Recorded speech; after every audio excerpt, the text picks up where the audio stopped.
Greetings, Mavericks and new viewers.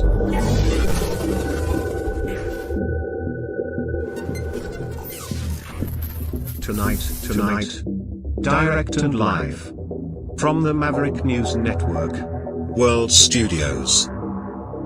This is Maverick News with Rick Walker.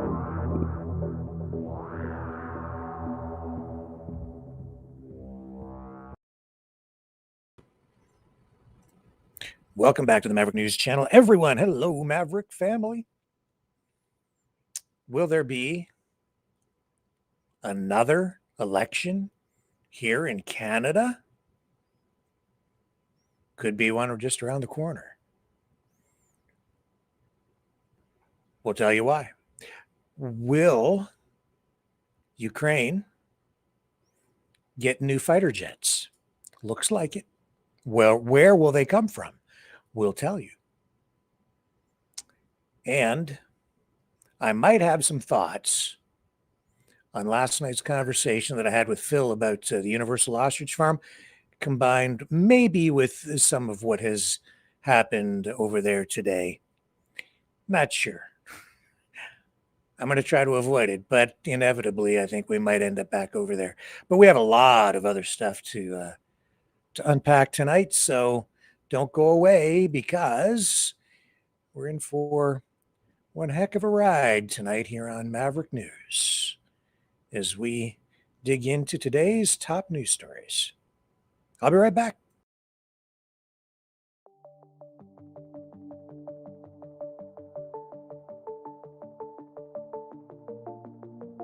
Greetings, brave Mavericks. Our quest for truth continues. We go beyond fake news. Together we expose propaganda. Together we pull others out of rabbit holes. We are Maverick thinkers. We are all unique individuals, defenders of individual rights and freedoms, credible, trusted, grounded in reality. Maverick News, Maverick News. Defending free speech, free speech. Donate at freedomreporters.com. Do it now. Tomorrow may be too late. Maverick News. The world is watching.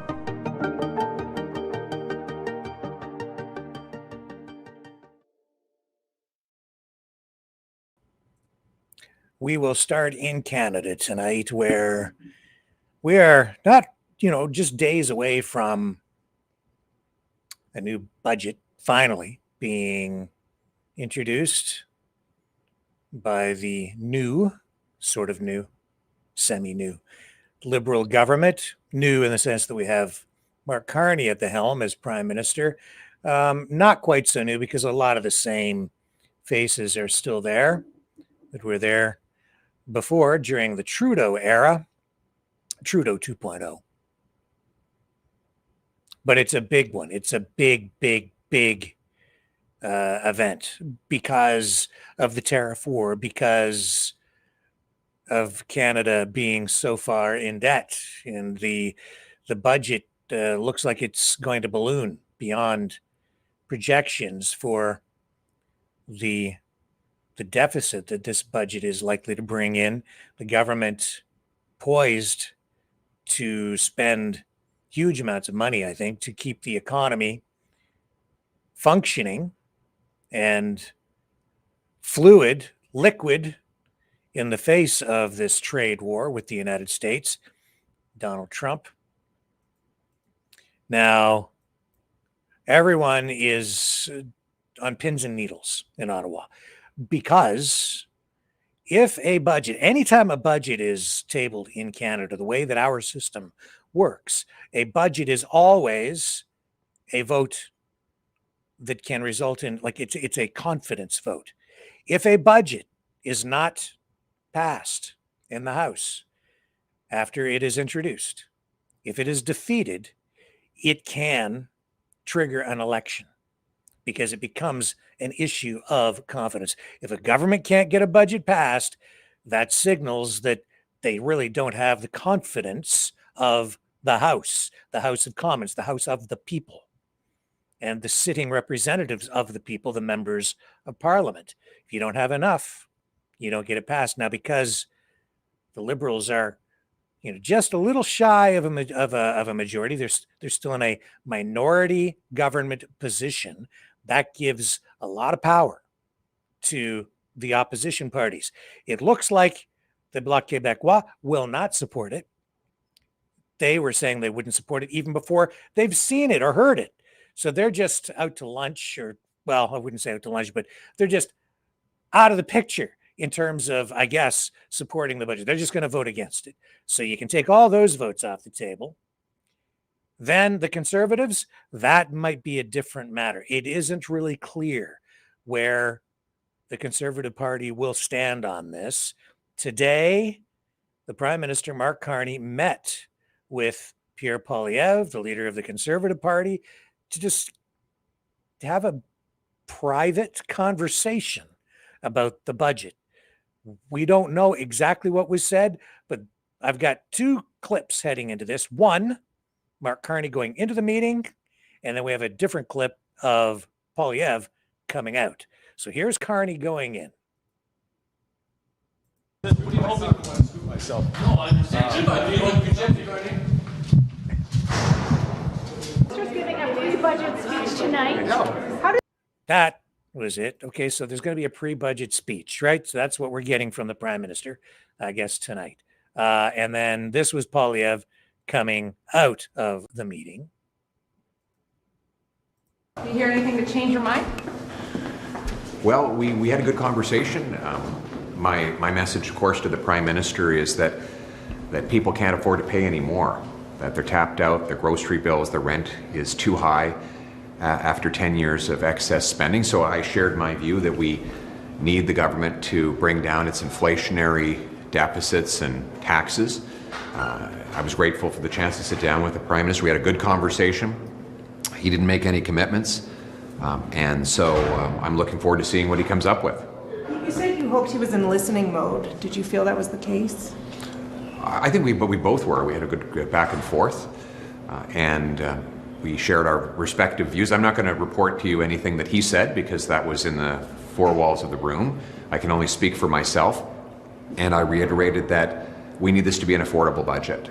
We've seen over the last 10 years of Liberal deficit spending is driven up the cost of living and driven down investment in our country.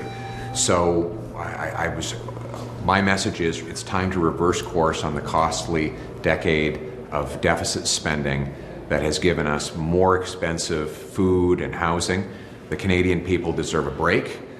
The cost of government is driving up the cost of living. And so if the Prime Minister is serious about making Canada a more affordable country, then he needs to bring forward an affordable budget. Do you get the sense Over, this is a like budget over that you can history. support? Sorry, go ahead. We can take both. Okay, Yeah. you go first. Do you get the sense that this is a budget you could support? I haven't seen anything.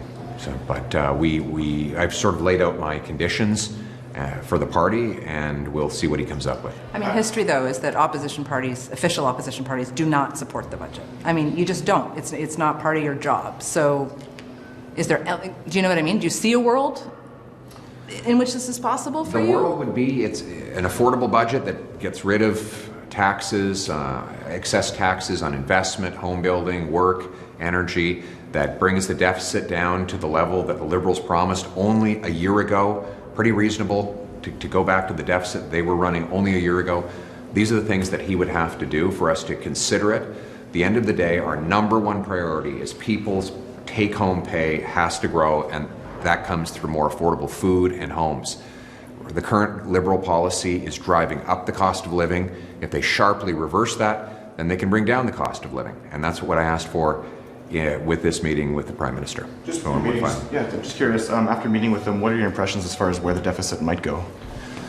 I didn't press him too hard, but the spending has been out of control since he took office. And in a lot of ways, he's spending faster and more than the Liberal government was when he became Prime Minister.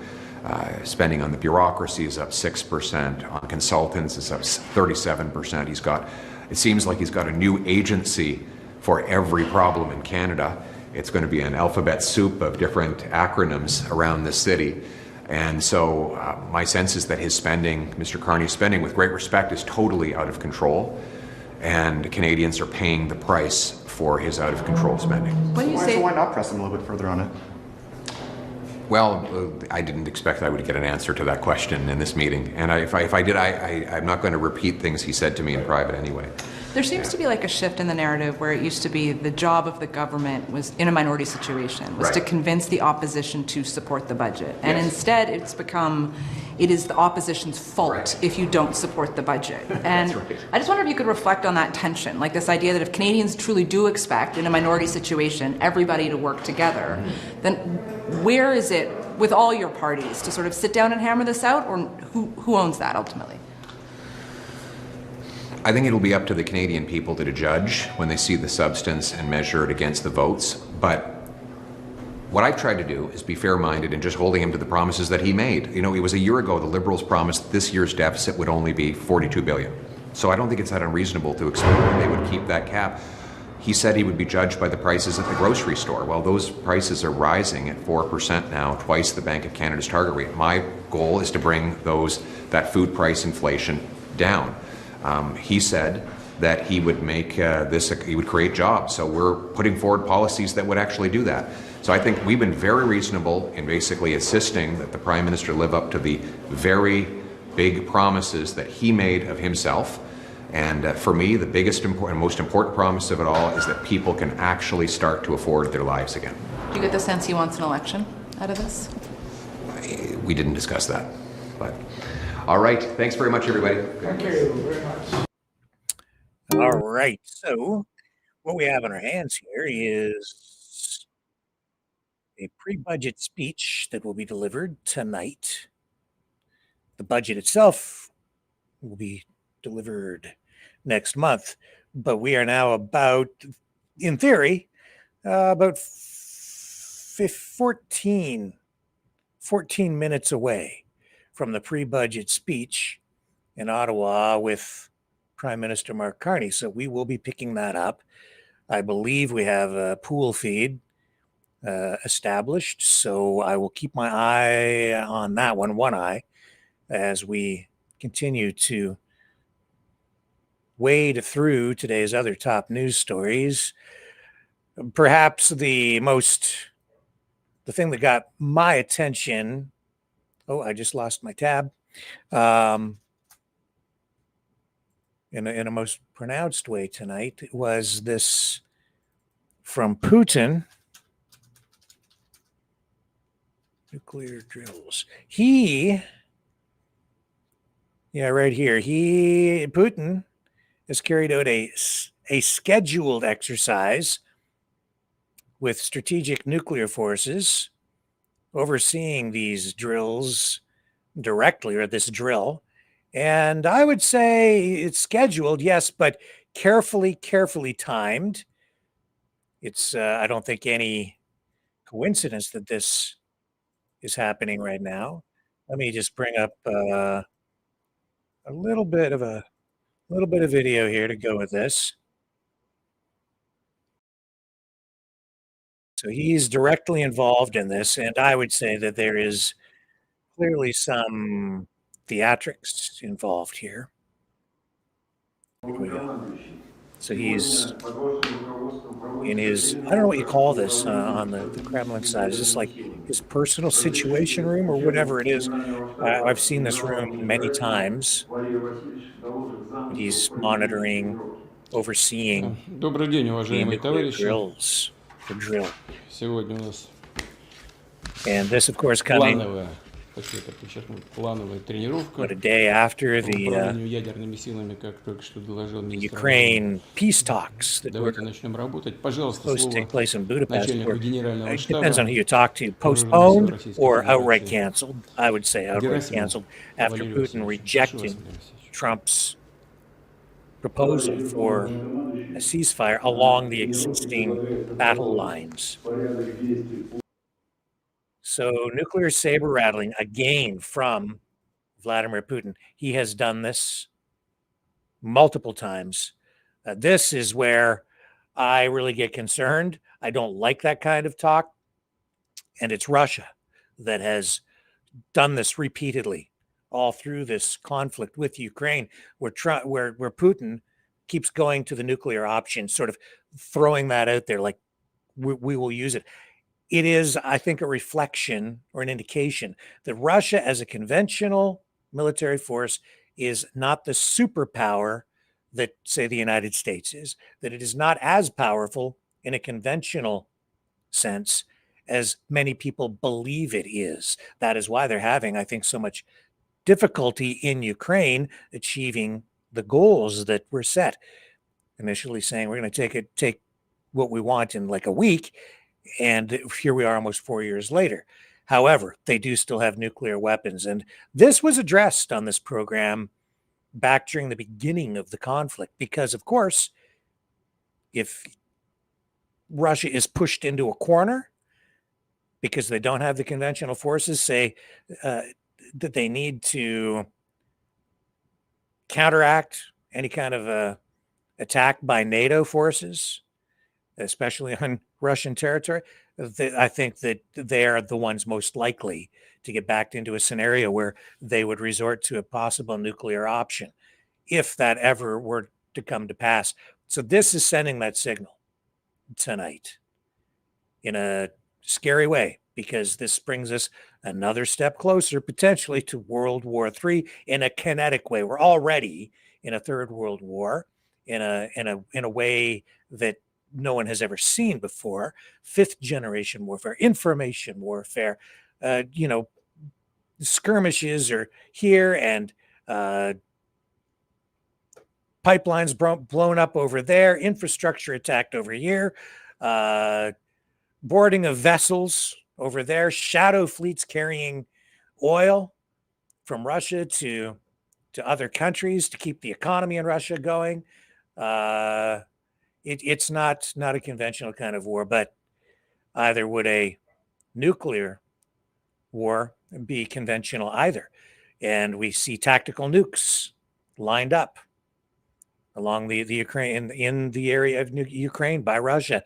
This has been the case for some time. They've had multiple drills. We're aware of this. So we're inching closer and closer to a real catastrophe. And I hope that we never get there. But that's where we are at tonight.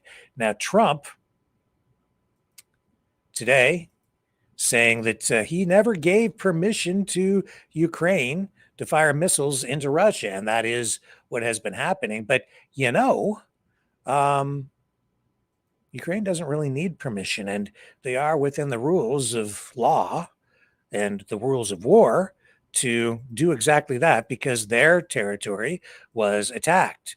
So they are entirely on solid ground legally in terms of international law to do exactly that, where they've been attacking Russian infrastructure and oil production. And that's put a big dent into the economy. No, it said that I gave Ukraine permission to shoot missiles deep into Russia. I didn't do that. Second of all, they're not using our missiles. They're using, I think, European missiles or from someplace. So but they they're made not themselves. using ours. And what they do, I don't control that.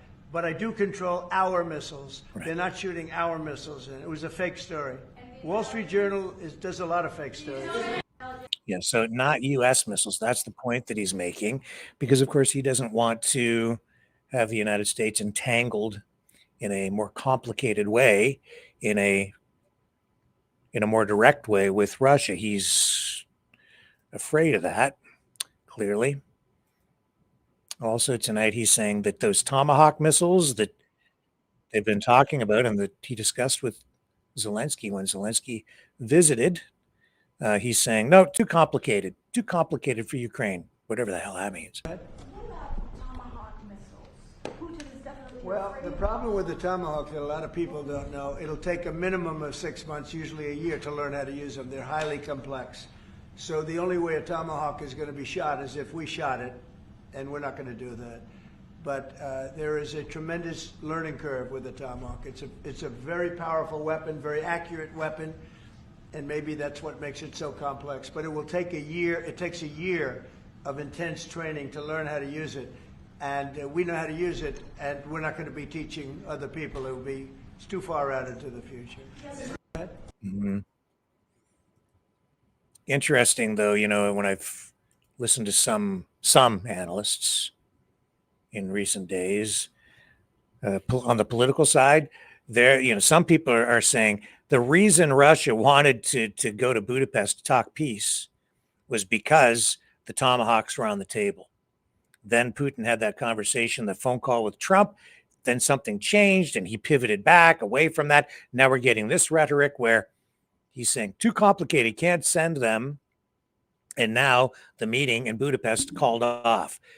On the Ukrainian side, they're saying that it is the only way you're going to get to peace negotiations with Russia is if you back up your stance, your position with the ability to defend yourself, to bring force to the equation. And I think there is some merit in that argument. Now, that being said, I think also what is happening, and it's becoming increasingly clear, is that the United States, because of the Trump position on Ukraine, the United States is becoming increasingly less relevant, not just to Ukraine, but in terms of geopolitical politics, as well as Trump pulls inward everything, and there is less influence of the United States around the world. Today, that being showcased in a very pronounced way as Zelensky goes to Sweden, where we saw, well, actually, here I have video to go with this too. This is what Zelensky was watching in Sweden. This is the Gripen, the jet that Canada is also looking at as a possible alternative to the F-35 fighter jet contract that we are currently reviewing with the United States. So here's what Zelensky was looking at today.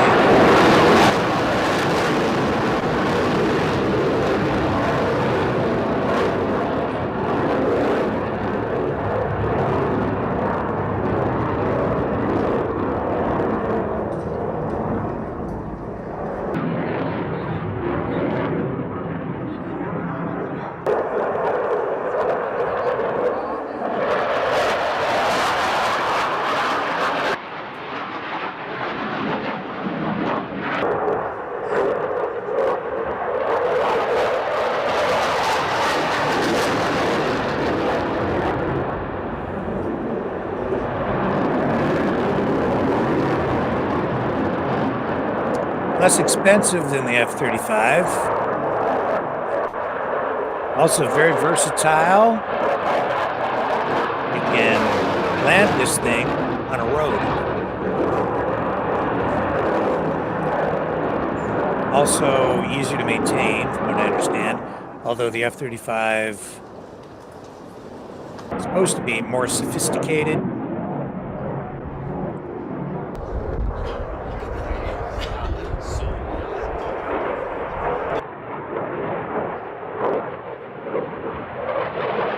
If this were to be purchased by Canada, they would assemble it, build it here in Canada, which could replace some auto jobs if it comes to that. And then suddenly, when the Second World War was, So there he is. So we had the fifth biggest.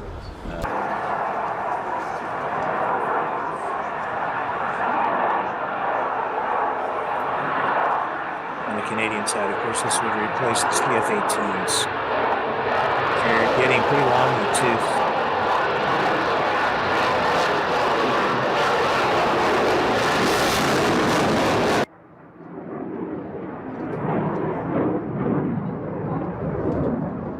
Going through the whole aircraft, and so there's so much thrust, so you barely can hold it with your brakes. No, right? That's the point. Yeah. No, it's of course this is display, right? So it's going to be all out in the corners, and it's an amazing feeling. And that's just flying it. Then we have the whole combat part of it, which we'll get to later. and that is that I believe that. And here's the let's make a deal portion. What's good for you, so that it is, since we have and I would say that that is perhaps one of our plans, your wish as well, but then it's good to try to be a little bit. So what was the result? Well, I can tell you. A letter of intent to purchase. And this is major. This is a major deal because we are talking, here is this.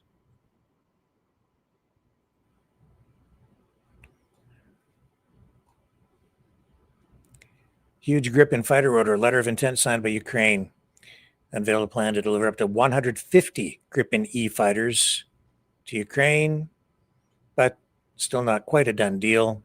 A lot of details to work out, not to mention, how are you going to pay for all this? So here, from TWZ, the long-running saga of Saab Gripen fighters for Ukraine took a dramatic new turn today with the Swedish and Ukrainian leaders unveiling a plan to export as many as 150 Gripens to Kyiv. While no timeline has been set and the financing is yet to be determined, the deal, if it goes ahead, would provide Ukraine with its first new built fighter jets since it gained independence from the Soviet Union in 1991. Swedish Prime Minister Ulf Kristersson and Ukrainian President Volodymyr Zelensky today signed a letter of intent with the aim of deepening Air Force cooperation. The cornerstone of this is a potential major export deal covering likely between 100 and 150 fighter jets. The letter of intent was signed in front of a Gripen E, where they build the fighter jet at the manufacturing facility there in Sweden. So less influence from the US, more from Europe. And such is the state of affairs today with the Russia-Ukraine conflict. I am going to take a little break, check in and see if we have that feed starting at the House of Commons tonight. Stay with me. I shall return.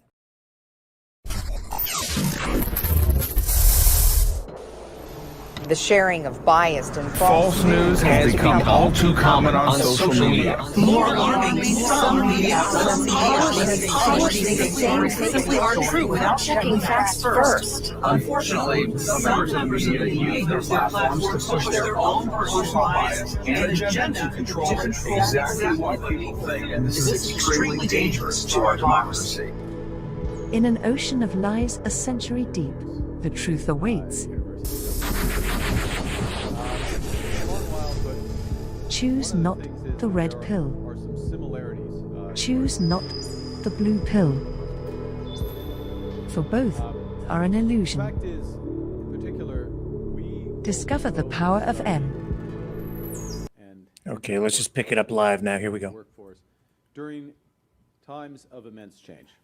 Okay. And I've learned a few things since I graduated, and I've increasingly understood this point that, life doesn't proceed in a straight line. And that the history and the progress of nations are punctuated by hinge moments. Times when the future literally hangs in the balance and when our actions can be decisive. Et dans des moments comme celui-ci, nous devons être audacieux. Il faut tracer une nouvelle voie. Et il faut le faire ensemble. Le Canada traverse un moment comme celui-là aujourd'hui. Les changements technologiques s'accélèrent. The world is more dangerous and divided. The U.S., as we all know, has fundamentally changed its approach to trade. It's raising its tariffs to levels last seen during the Great Depression. And the scale and the speed of these developments are not part of a smooth transition, they're a rupture. And they mean that our economic strategy needs to change dramatically. And they mean as well, even though we both lived through time, or I lived through times of immense change, your future will not be the same as my past. because my time as a student was marked by events of a similar magnitude, but in a very different direction. When I was your age, the Berlin Wall fell, leading to a long period of liberalization of the movement of goods, capital, and people, leading to a peace dividend.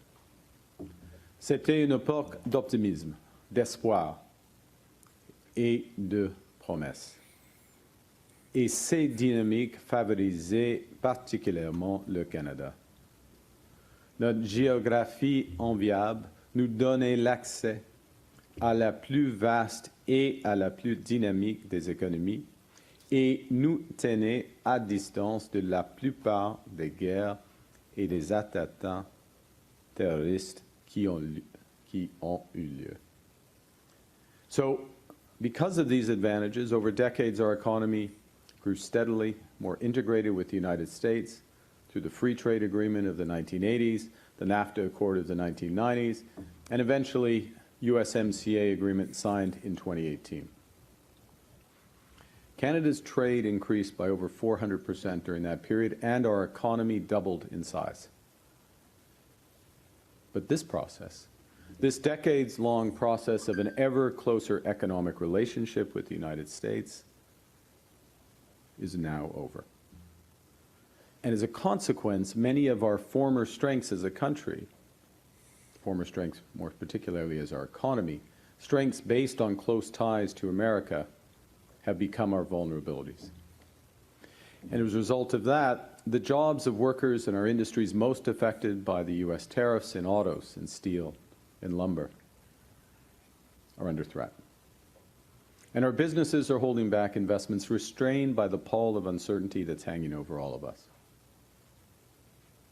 Our relationship with the United States will never again be the same as it was, even though in this new world of protectionism, we have the best trade deal of any other country, and we're working to make it even better still.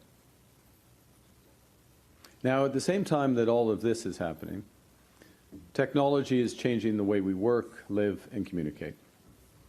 When I was in graduate school, the World Wide Web, as we then called it, was that was the modern term of the information superhighway, if you ever heard of that. The World Wide Web, as we then called it, was just beginning. We used pen and paper in class. We talked on the telephone to each other. And we talked about the same news stories, the same movies, the same bands. My generation was connected by wires, yours is connected by code, and yet our society today is becoming ever more disconnected. Our public square is fragmented by online echo chambers, where truth and fiction can be hard to tell apart, and where contrasting ideas tend to polarize, not persuade. Now, in the context of all this, as Canadians, we have relearned some key lessons over the course of the past year. First, we have to take care of ourselves because we can't rely on one foreign partner. We have to take care of each other because we are stronger together. And we've learned that now is not the time to be cautious because fortune favors the bold. Nous pouvons nous donner beaucoup plus que d'autres ne pourront jamais nous prendre. Nous sommes maîtres chez nous. Ce sont les Canadiens qui décideront de ce qui se passe ici. It's our country. It's your future. And we are going to give it back to you.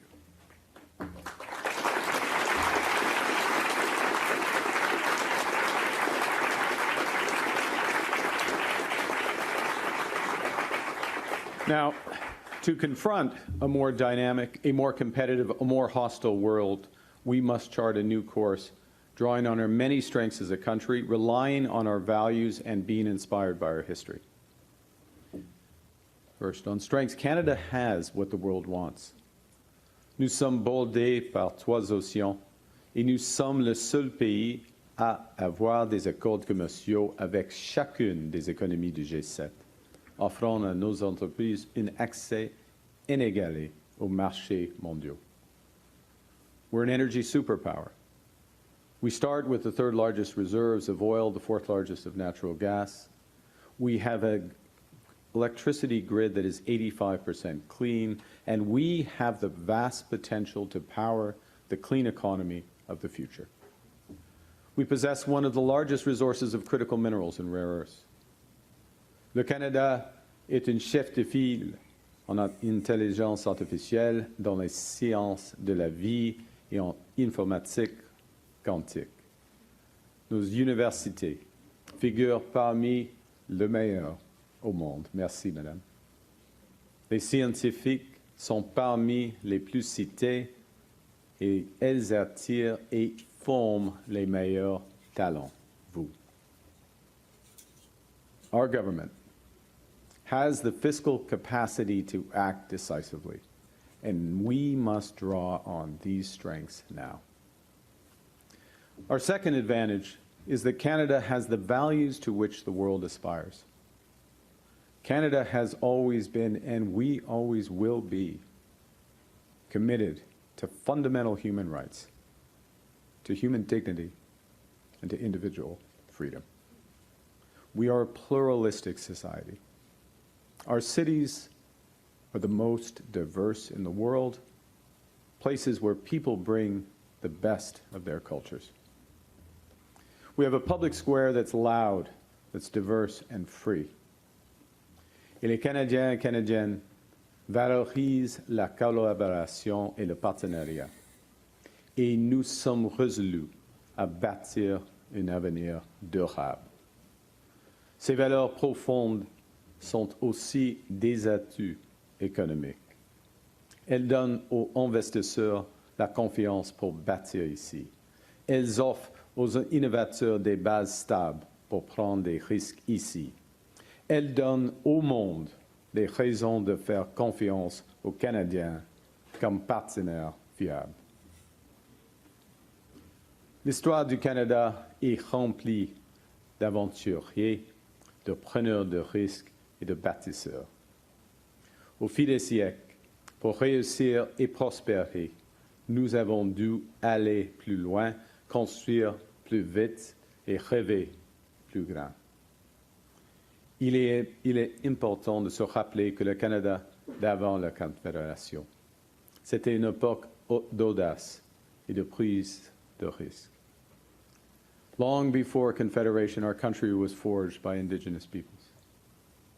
Coureurs de bois and voyageurs who mapped this continent and built vast trading networks from coast to coast to coast before the Americans had even left St. Louis.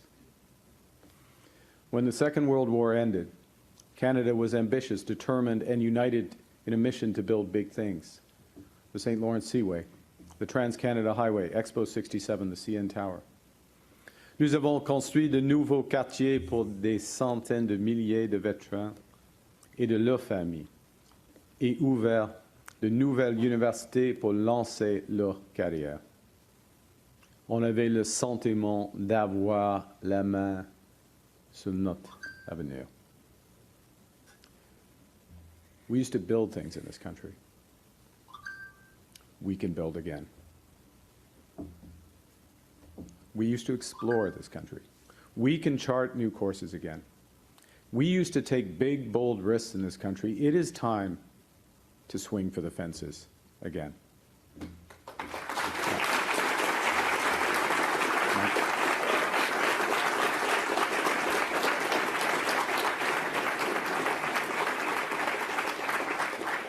We learned a little lesson about swinging for the fences a couple nights ago, as I recall.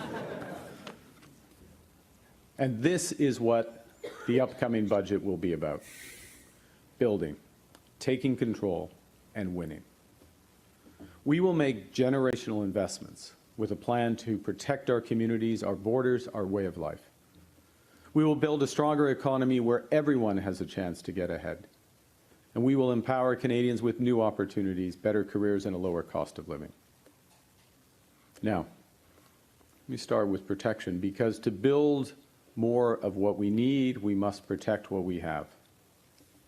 Safe communities attract people and families to put down roots, get a home, build a rewarding career, and ensure their children get a good education. So as soon as Parliament opened in the spring, we introduced the strongest legislation in Canadian history to secure our borders and crack down on gun trafficking and illegal drugs such as fentanyl. We introduced new legislation to combat the horrifying rise in hate and violent intimidation, including to protect against anti-Semitism and Islamophobia. And as I shared last week, we will table legislation for stricter bail and sentencing laws. To help secure our communities, we're hiring 1,000 new RCMP personnel, and to secure our borders, we're hiring 1,000 new border services officers. As we build safer streets and stronger borders, we also must reinforce our sovereignty in that more dangerous and divided world. And that's why Canada's new government is undertaking the largest increase in defence spending in a generation, or in generations to be more precise. And we're forging new partnerships with allies, such as the European Union, to strengthen our shared security. Parce que vous méritez un foyer sûr. Parce que vous méritez de vous sentir en sécurité. Parce que nous défendrons la souveraineté du Canada. Et parce qu'il n'y a pas de prospérité sans sécurité.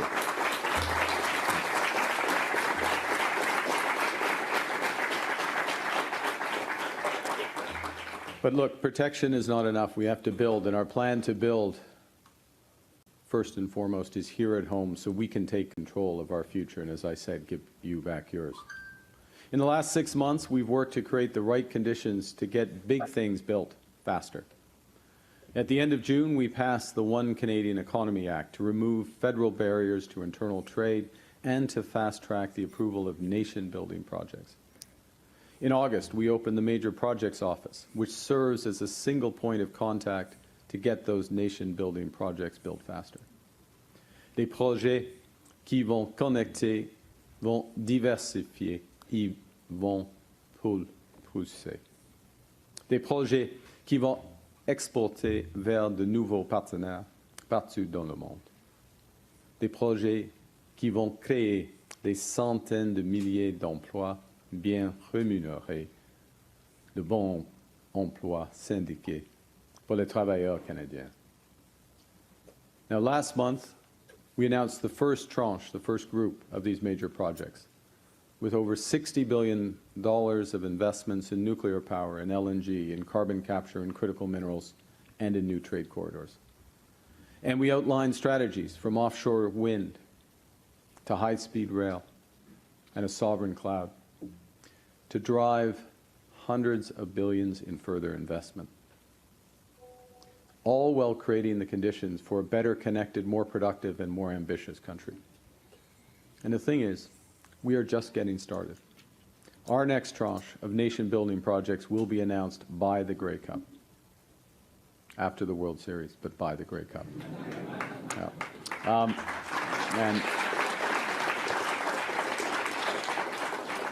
And at the core of our strategy will be to catalyze unprecedented investments in Canada over the next 5 years. That's what's going to come above and beyond these projects. Parce que nous nous concentrons aussi sur la construction de millions de nouveaux logements qui vont renforcer nos communautés. Construire plus vite avec des technologies canadiennes, des travailleurs canadiens, du bois canadien et de l'acier canadien. Construire des logements que les Canadiens peuvent réellement se permettre. We launched Build Canada Homes here in Ottawa to help double the pace of housing construction within a decade using new factory technology, cutting building times by 50%, reducing costs by 20%, and lowering emissions by 20%. Now, it's not just what we build, it's also how we build. We will build inclusively in full partnership with Indigenous peoples, First Nations, Inuit, and Métis every step of the way. We will build in solidarity with workers, creating good union jobs. And Budget 2025 will introduce our climate competitiveness strategy. With a focus on results over objectives, on investments over prohibition, we will build sustainably. Le budget va contenir une nouvelle stratégie pour bâtir de façon durable et compétitive pour l'avenir du Canada. On va se concentrer sur les résultats plutôt que sur les objectifs, sur les investissements plutôt que les interdictions. Nous bâtirons de façon durable en misant sur l'énergie, le transport, le logement et la fabrication à faible émission pour renforcer notre compétitivité, parce que réduire les émissions n'est pas seulement un devoir moral, c'est aussi un impératif économique. Our strategy will recognize that in today's global economy, we have to build sustainably. It's not just a moral duty, it's also an economic imperative. It is a moral duty, but it's an economic imperative. Now, above all, we will build Canadian. The new security threats the world is bringing to our shores means we're making the biggest investments in our military in generations. But up until now, more than 70 cents of every dollar of military spending, military capital expending by our government goes to the United States. With our new Defense Investment Agency, we will make sure we build more of our security and defense capabilities here at home, creating new careers in aerospace and shipbuilding and cyber and AI for Canadian engineers, technicians, and scientists. It's the same thing in steel. Consider that while 80% of the steel that Europe buys is manufactured in Europe, 75% of the steel that the U.S. buys is manufactured in the U.S. Only 40% of the steel that we use is made here. That doesn't make sense. Not when we have the people, the resources, and the companies to build right here in Canada. So our upcoming budget will move forward with our Buy Canadian policy, prioritizing Canadian steel, aluminum, lumber, manufactured good, and technology for Canadian projects. And with new orders for homes, infrastructure, and defense equipment becoming orders for Canadian suppliers. We will be our own best customer. So the welder who's working on a contract in St. John's can get a full-time job. Et pour qu'un ingénieur de l'Université d'Ottawa ait une carrière de grande qualité qui l'attendent ici au Canada. Now, our partners around the world are already taking note of new Canadian ambition. Last month, we signed a historic free trade deal with Indonesia, the world's fourth largest country by population.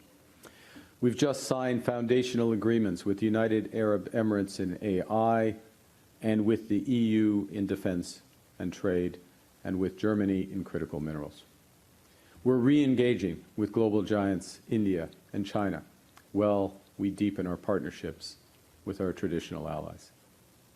And to build on this momentum, I'm going to put it in context. Our goal for Canada is to double our non-US exports over the course of the next decade, generating more than $300 billion more in trade, and that's new orders for Canadian resources, technologies, and expertise. Now, you spoke of protection and building, you move to empowering. Each of you in this room and in the overflow room, each of you is here to get an education that you need to go out and build the future that you want. To be empowered with a better shot at the life you want for yourself and your family. We will keep building a country where more people have more of those opportunities. Nous continuerons de soutenir les plus vulnérables, d'offrir un répit à ceux qui ont du mal à s'en sortir en bâtissant un pays où la vie est abordable. C'est le troisième objectif de notre plan, donner à tous les Canadiens et Canadiennes les moyens de réussir. So, we start by lowering costs with programs and services that provide strong foundations for a good life. So the first thing that we did, the absolute first thing we did after the election was to cut taxes for all Canadians who pay tax, delivering tax savings for more than 22 million Canadians. We cut taxes to reduce the cost of housing for first-time homebuyers, some of whom I hope are in this room, immediately making the goal of home ownership a reality for more Canadians with young families. All of the big projects that we're driving forward, from new housing and new ports and clean energy, will create high-paying careers, many of them union careers here in Canada. It will be a great time to be in the trades. But as well, in the budget, we will unlock new apprenticeships, new skills training programs, and a new talent strategy for the next generation of scientists and innovators who will build our country. And as we build new industries and create new markets, you will be equipped with the skills you need to succeed with those opportunities. Because when Canadians empower each other, everyone benefits, and Canada prospers. Pour saisir ce moment. Vas-y.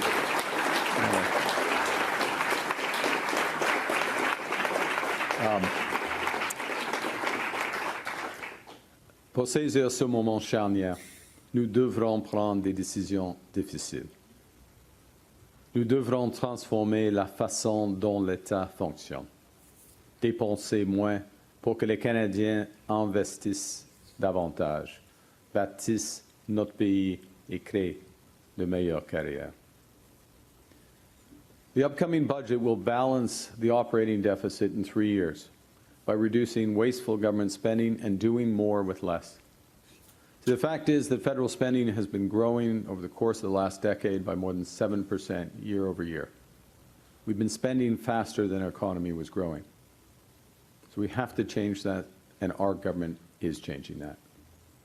As one example, we just completed a 60-day red tape review that identified nearly 500 new ways to streamline government services, cut duplication, and reduce costs. And when we saw that Canada Post was losing $10 million a day, Madam President, would you like to have $10 million a day? Imagine what you could do for the university with $10 million a day. Canada Post losing $10 million a day. We made responsible choices.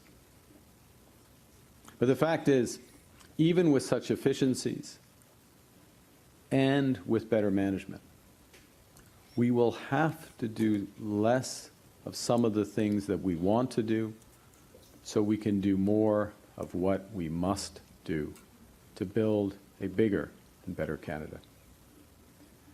Ce budget va protéger les programmes essentiels qui donnent à chaque Canadien une vraie chance d'avancer. On va protéger le régime canadien de soins dentaires qui permettent enfin à plus de 5 millions de Canadiens d'avoir accès à des soins dentaires abordables.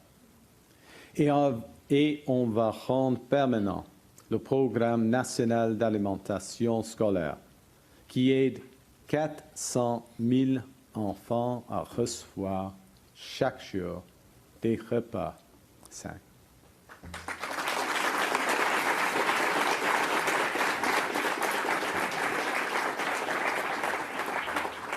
We will protect the National Child Care Program for the over 900,000 children who are getting a strong start that they deserve, and for their parents who no longer have to choose between raising a family and keeping their careers.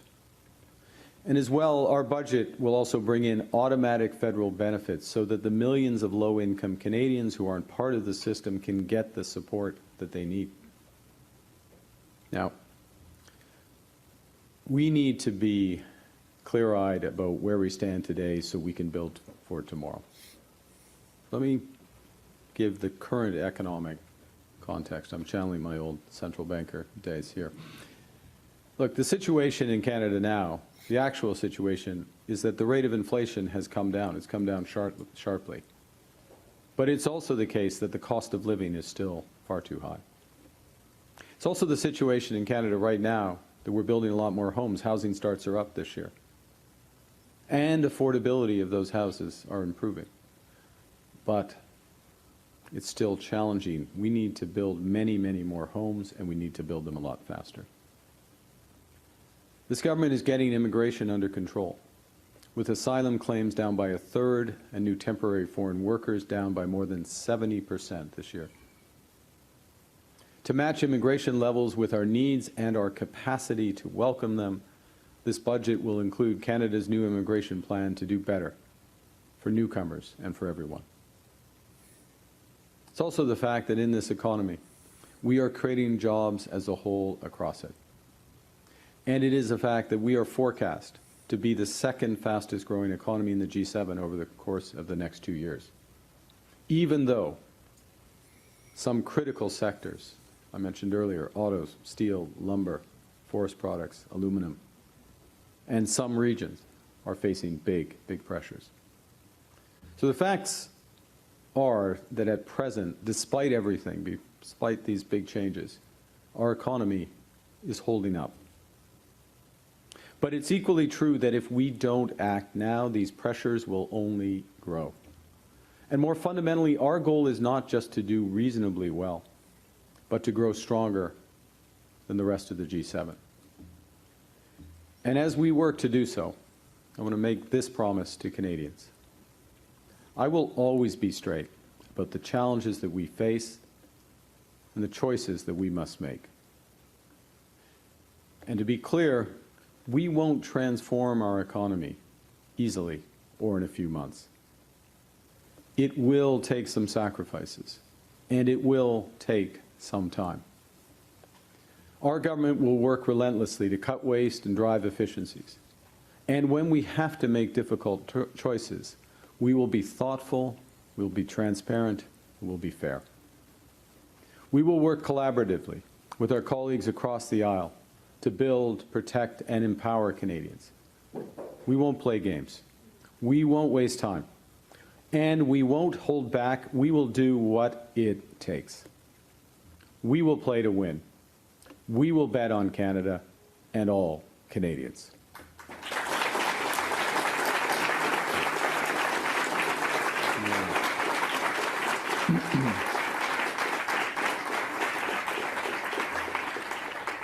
Je fais cette promesse aux Canadiens.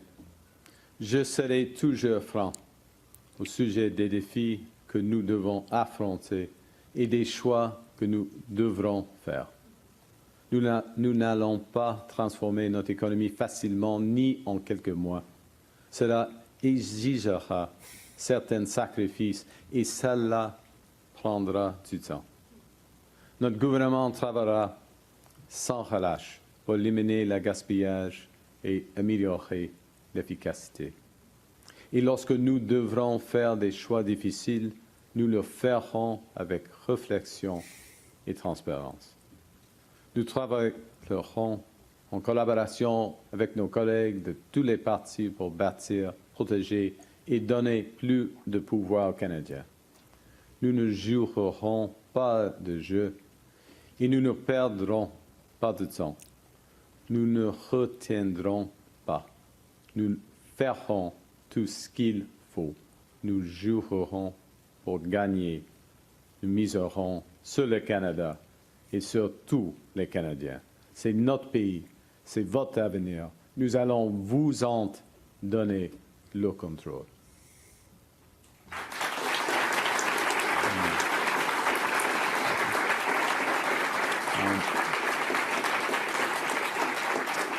And to finish, because we're all in this together, I ask you to get involved. The fact you're here this evening, we do many other things, shows that you're interested in being involved. Get involved. Look out for each other. Look after each other. I know from the history that I read in university and the history that I've lived since graduating that fortune truly does favor the bold. And the hinge of fate will turn on what Canada does right now. We're going to have to change how we do some things. But we will never change who we are. This moment has revealed, yes, the limits to our economic independence. Limits that we must tackle head on, and we will. But more importantly, what it's revealed is a nation that's more determined, generous, hardworking, compassionate, and ambitious than any other on earth. We are Canada strong. Canada fort. Vive le Canada. Thank you.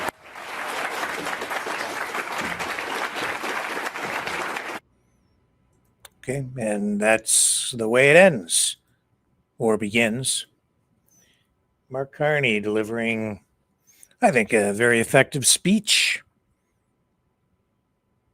Words, we'll see what we get in terms of action And in terms of detail, November 4th, when the budget is tabled in the House of Commons, and we'll have to see if the budget passes. So he's promising just a few little nuggets to tease us. He's promising to balance the budget in 3 years. And this budget coming up would be a first step toward that, I guess.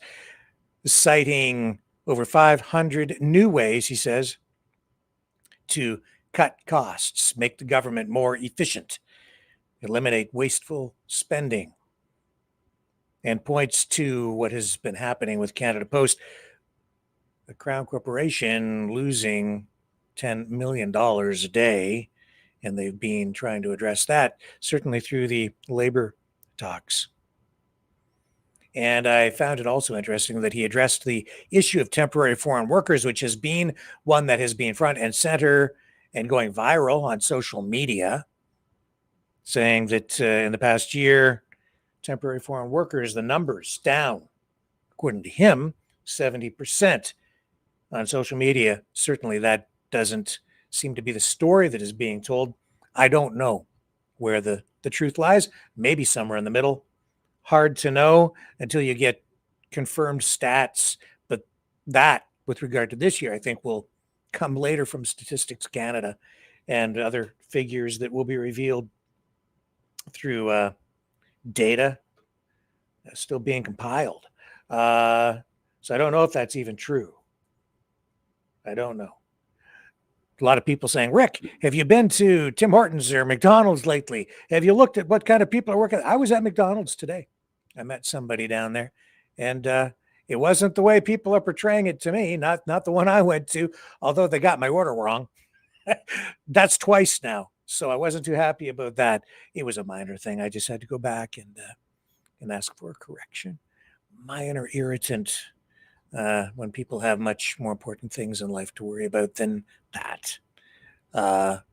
It all worked out in the end. I got what I needed or wanted. There is a difference. So yeah, I guess we'll wait now for November 4th, but between now and then, there will be a lot of discussion about this, a lot of debate, a lot of mudslinging, I would say, even, and fear mongering, and maybe attempts to gloss over some of the real serious problems and challenges facing Canada and our economy. The auto industry, certainly in the sights of the United States, real concerns about whether the assembly portion of the auto industry can even survive this direct assault, an attempt to really steal the auto industry from Canadians entirely by Donald J. Trump, at least the assembly facilities. But as I pointed out just in the last few days, the Brampton assembly plant, which is run by Stellantis, that they're saying they're going to put another product in there. I think they've been looking at making changes at that plant for some time anyway. So what's unfolding there, maybe just the timing, coincidental, and maybe opportunistic on the part of Stellantis, using it as a reason to proceed with some of the plans that they've had anyway. And Stellantis, not in the best of shape when compared to other auto companies, and in particular, the Chrysler brand, not in the best of shape. They've been looking at maybe spinning that brand off or selling it to another auto company. China actually being one of potential buyers, Chinese companies looking at buying Chrysler from Stellantis, an auto company that owns a lot of different brands. So Chrysler has gone through a lot of different stages, a lot of different phases and ownership structures over the years, from its earliest beginnings at swallowing up AMC and then later becoming part of Mercedes-Benz, being swallowed up by them. And I remember Lee Iacocca saying it should have been the other way around. Chrysler should have taken over Mercedes-Benz, and he may well have been right, because now we see that Chrysler really, not much to offer in terms of auto companies, only a few actual products out there. Jeep kind of spun off into a different brand altogether under the Stellantis envelope. Ram truck, now not really Chrysler. It's all Chrysler products, but brand divisions and dividing the company up. And if they do sell off Chrysler, I don't know where that would ultimately leave Canada, which is a country that has benefited immensely from First American Motors and Chrysler, and then just Chrysler taking over all that. Jeep. We'll see. Very, very challenging, scary, unstable times. Let's take a little break. We have other news to dip into when we come back. Don't go away.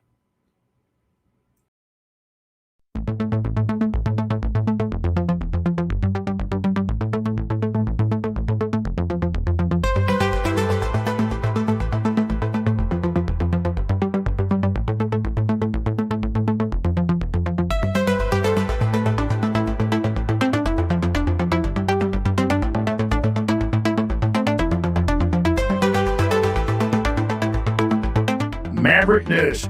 Expose lies and tell truth.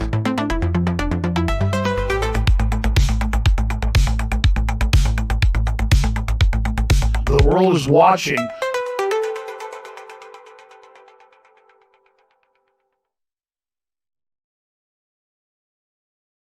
The information war is raging. Truth without integrity is worth nothing. Maverick News.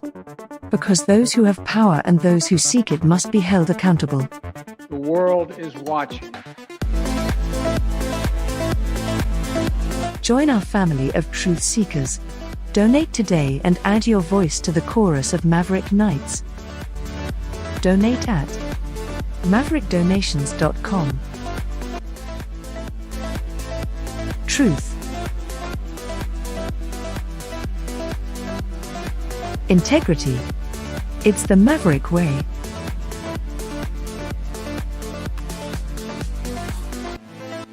Maverick News. The world is watching.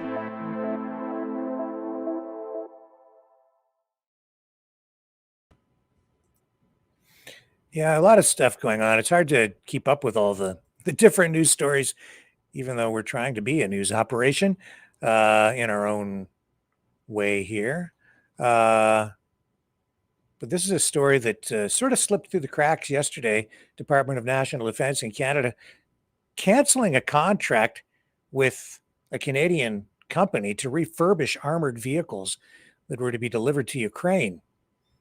The federal defense minister isn't saying why, though. Yesterday, the story emerged. I did not really become aware of it, though, but this is a story that has been happening sort of quietly, sort of almost behind the scenes. But there was a couple of little reports out there yesterday. So just becoming aware of it now, just bringing it to your attention. David McGuinty, the defense minister, asked about the House about this in the House of Commons yesterday, but just kind of holding it all close to his chest, not really revealing the exact reasons why. The contract was with a company called Armatech Survivability in Dorchester, Ontario, not far from here, just outside London. It was a contract for 25 light armored vehicles. They were going to be refurbished by this company, and none of those vehicles, though, so far delivered to Ukraine. And the contract has been either paused or canceled, not really quite sure. So we will need to wait. Keep another eye open on that one and see where that goes. And the killing spree off the coast of Venezuela continues, and not even just off the coast of Venezuela, now kind of moving further abroad as well. We're seeing tonight, and this reported earlier, that, here's the guy who loves to call himself the Secretary of War, Pistol Pete Hegseth. He says that At the direction of President Trump, the Department of War conducted a lethal kinetic strike on yet another vessel being operated by a designated terrorist organization and conducting narco trafficking in the Eastern Pacific. He goes on with his post on social media. I'll bring it up here. It says the vessel was known by our intelligence to be involved in illicit narcotic smuggling, was transiting along a known narco trafficking transit route and carrying narcotics. There were 2 narco terrorists aboard the vessel during the strike, which was conducted in international waters. Both terrorists were killed with no U.S. forces were harmed in this strike, nor were any animals. Narco terrorists intending to bring poison to our shores will find no safe harbor anywhere in our hemisphere. Just as Al-Qaeda waged war on our homeland, these cartels are waging war on our border and our people. There will be no refuge or forgiveness, only justice. Here's the video, now unclassified and released for public consumption. And I warn you, this is, in essence, another narco-terrorist snuff film, direct from the White House.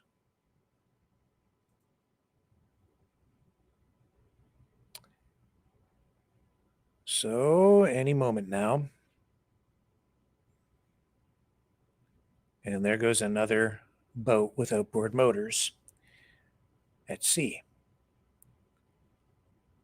I don't believe any survivors with this one.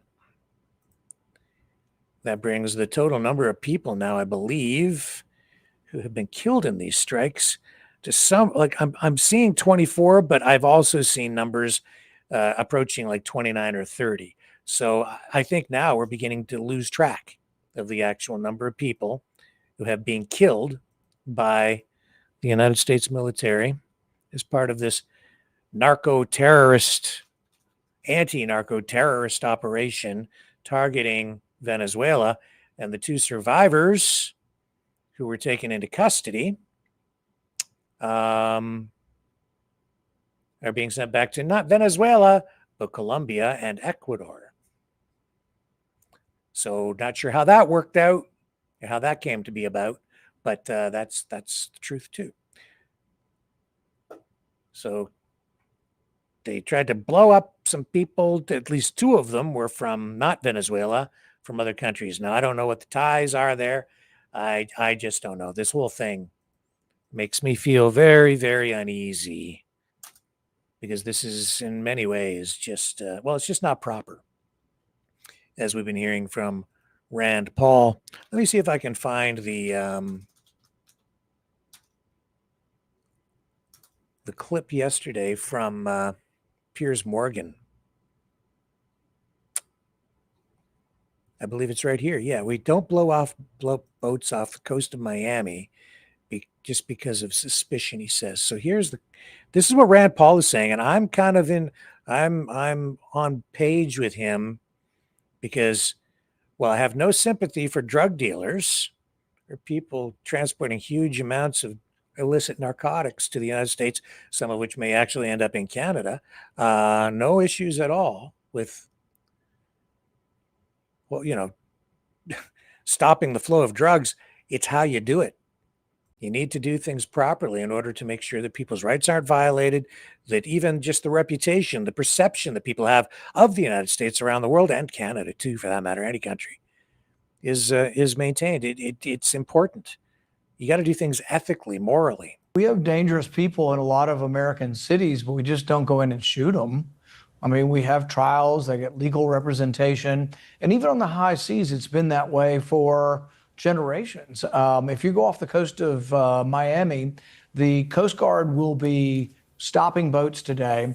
And about 25% of the boats that they stop, that they're suspicious of drugs, there won't be any drugs on board. So 25% of the time, the suspicion is wrong. And that's why we don't shoot and just blow up boats off of Miami, but neither should we be blowing them up off the coast of Venezuela.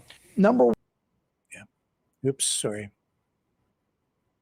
Hang on. I need to bring this back up. The clip wasn't over with yet, because he makes points that I made. all likely weeks going ago. to Trinidad and Tobago, which is an island right off of the Let's bring it is back here. wrong. And that's why we don't shoot and just blow up boats off of Miami, but neither should we be blowing them up off the coast of Venezuela. Number one, there is no fentanyl made in Venezuela. Not just a little bit, there's none being made in Venezuela. These are outboard boats that, in order for them to get to Miami, would have to stop and refuel 20 times. They're in all likely going to Trinidad and Tobago, which is an island right off of the coast of Venezuela. So there's a lot of reasons to be worried about this. But number one is the broader principle of when can you kill people indiscriminately? When you're at war. That's why when we declare war, it's supposed to be done by Congress. It's supposed to be thoughtful. It's supposed to be debated. And we're not supposed to do it willy-nilly. And then when you have war, you just kill people in the war zone. And even then there are rules of engagement. But interdicting drugs has always been a criminal activity and a criminal anti-crime sort of activity where we don't just summarily execute people. We actually present evidence and convict them. Yeah. Because people have rights. Even, you know, they're human beings. And if you're going to uphold the principles of democracy, individual rights and freedoms, then you have to do things right. You just gotta. If you don't, you no longer have the moral high ground. Here's the president interacting with the Secretary General of NATO today at the White House. All of this, of course, coming while Zelensky signs this letter of intent to buy those Gripen jets. Let's pick this up and listen in just for a moment. Here we go. Pretty soon. But they all have great respect for the leader, and he is the leader. And we've had some very good discussions today, and things are going along pretty well as regarding Ukraine, Russia. We thought it would be a little bit easier. That's turned out to be tougher than the Middle East. The Middle East was supposed to be the tough one, and we've solved that puzzle, but this one will get solved also. So I want to just say it's an honor to have you, Mark. Thank you very much. Thank you so much for hosting again. And we were texting, I think it was on the day when you were in Israel and in Egypt, this tremendous success you had under your leadership, bringing peace to the Middle East. Thank you. And then we texted each other and said, and the next big thing has to be Ukraine, Russia. And I want to help, NATO wants to help, my colleagues want to help to basically deliver on your vision of peace in Ukraine. And I really want to thank you for everything you're doing, including breaking the deadlock with Putin, starting the dialogue in February when you came in as president in January, but also for everything you did with NATO, the fact that we are now at this 5%, the huge success in The Hague at the NATO summit, the fact that Europeans are also stepping up when it comes to Ukraine, basically the weapons from the US being delivered to Ukraine, paid for by allies, and the Europeans coming together to discuss how can we sustain Ukraine post the peace deal. All of this is evidence of your leadership of pushing the Europeans and the Canadians to do more, to deliver, and to equalize in spending with the US. So on all of this, and today we will talk more on how we can really bring Ukraine to the next phase and get this terrible war, and all the bloodshed ended. And as you know, we are going to be making a big trip next week. Some of you are going with us. We'll be going to Malaysia, South Korea, and Japan. In South Korea, I'll be meeting with President Xi of China. We'll have a pretty long meeting scheduled. We can work out a lot of our questions and our doubts and our tremendous assets together. So we look forward to that. I think something will work out. We have a very good relationship, but that'll be a big one. We canceled the meeting with President Putin. It didn't feel right to me. It didn't feel like we were going to get to the place we have to get, so I canceled it. But we'll do it in the future. But next week we'll be with many of you in those locations that I told you. Then it's back to Washington. So thank you very much, everybody. Yeah, please. Mr. President, can you tell us a little bit about why you're elevating sanctions against Russia right now? I just felt it was time. We've waited a long time. I thought that we'd go long before the Middle East. And Mark, as you know, we did the Middle East plus 7. So we did 7 different wars from Pakistan and India to so many, Azerbaijan, Armenia, which Africa. they said was impossible to do. All these wars I did, and the one that we have left, we have one left. It'll be 9. We have one left, and I think we'll get that done too. I think we're on our way to getting it done. We have to. Please. Mr. President, do you have a timeline for when you think the story is going to be over because of your leadership? No, I don't have a timeline. You can't have in war. It's hard to have a timeline. You know, so many things happen in war. Go ahead. What about Tomahawk missiles? Putin is definitely Well, afraid the of problem with the Tomahawk that a lot of people don't know, it'll take a minimum of 6 months, usually a year, to learn how to use them. They're highly complex. Okay. So the only way a Tomahawk is going to be shot is if we shot it, and we're not going to do that. And we've already heard that clip, and we are sort of repeating ourselves here. So we're going to pivot back over here and talk about the economy again, just a little bit, because today Amazon, story emerging that they intend to replace over 500,000 people, employees, with robots. Sign of the times, very disruptive technology.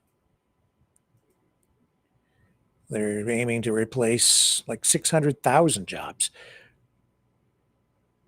across the United States with the robots. Warehouse automation is going to enable the e-commerce giant to avoid hiring over 600,000 people in the coming years.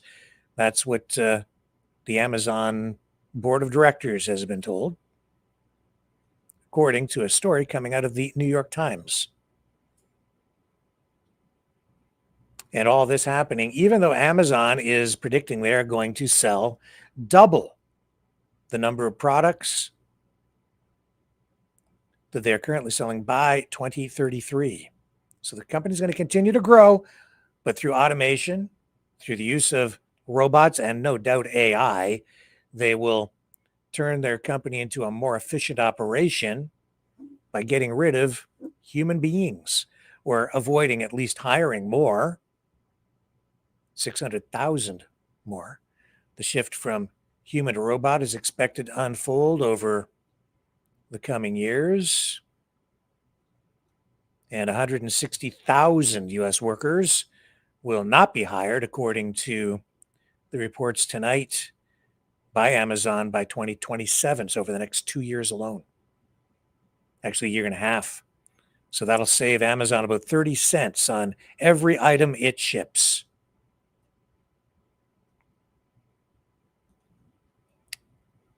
And then the report also says that Amazon's robotics team is looking to automate 75% of operations. These are coming, all this information coming from leaked documents.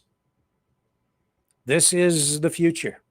This is why, as well, I think here in Canada, as with every other country, we need to look to the future and understand that these manufacturing facilities will not actually produce the number of jobs that they used to. Auto plants becoming more and more highly automated. Even years ago, you go down the road here, not far from where I sit, there is a factory that produces airbags for cars. I've been through that facility. There are very few human beings in there. It is almost entirely automated. And as time marches on, technology becomes more sophisticated. We see more AI, more robotics. You're going to see even fewer and fewer human beings in factories, maybe to the point where they become almost 100% automated. So all those jobs, those high-paying union jobs, have gone past their best before date, I think. So even if these plants do go to the States, it won't be so much that we lose jobs, but you will lose tax revenue. And I think that is one of the main reasons Trump is so focused on bringing manufacturing back to the U.S., because it isn't about the jobs. It's just about bringing that productive capacity back into the United States, and then they can tax the companies for the production and still extract revenue for their government budgets every year, and then they can use that to fund social programs, maybe even programs where they have to put a lot of people on welfare or free handouts because they won't have enough jobs to go around.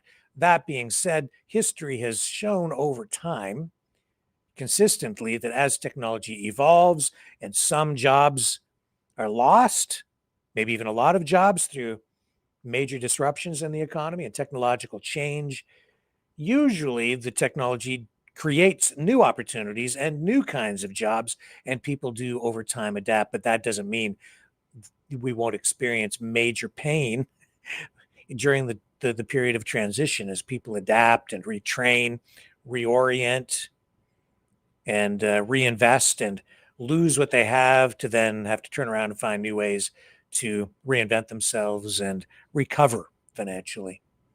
So there will be casualties, but there will also be winners over time. But as we heard from the Prime Minister's speech, like it or not, the past is in the past, and I'm paraphrasing, and we have to look forward to the future because what was the phrase that he used? Very well chosen words. His past will not be the future for the next generations. Again, paraphrasing. And very true. Major changes. Not on the horizon there. They're here. It's happening now. Okay, so what else do we have for you tonight? Just scrolling over. I'm going to save this one for last. I'm going to talk about Charlie Kirk and where is he buried? I wanted to talk, I was thinking of talking about the Ostrich story again this evening. Well, before I get to that, because I'm not going to spend much time on it at all. I had a lot to say about it. I'll see how far we go when I start just sharing my thoughts with you about our conversation we had last night here and about what happened over there today. But here's we're talking about war, World War III potentially, and all the disruption around the world. Of course, J.D. Vance over in Israel still trying to salvage, I say salvage, the ceasefire over there in Gaza. He says he's not in Israel to babysit the Gaza ceasefire. Those are his words. Saying that Israel was a partner, not a vassal state today. And we've seen, it's the strangest ceasefire I've ever witnessed. Not that I'm there, but, even through media, you're seeing Israel still dropping bombs in Lebanon and people still being killed in Gaza. And here's J.D. Vance saying, well, I'm not, well, just listen. It's not easy. I never said it was easy, but what I am is optimistic that the ceasefire is going to hold and that we can actually build a better future in the entire Middle East. But that requires some work. So it's not about monitoring in the sense of, you monitor a toddler. It's about monitoring in the sense that there's a lot of work, a lot of good people who are doing that work, and it's important for the principals and the administration to keep on ensuring that our people are doing what we need them to do, because we want a partnership. We want an ally here. And the president believes very strongly that if Israel, honestly, with our Gulf Arab allies, can play a very positive leadership role in this region, to where, frankly, the United States can care less about the Middle East because our allies in the region are stepping up and taking control and taking ownership of their area of the world. Okay, so tonight, some of the first very, very strange ceasefire where they're still firing. Not like on the scale that they were, but still conflict, death. They just don't want to talk about it. And I think the media has largely been cooperative on that front because you're seeing some reports about it, but not a lot. So I think they're trying to I think a lot of people want the killing to end. And so even as there have been incidents of violence, bombings even, just not playing it up very much. And I think with people hoping that peace will just take root and grow. Back to the crazy ostrich story. Okay, I just want to say, last night, great conversation. with Phil Primo, who, is politically active online, comments. He's got a following on social media.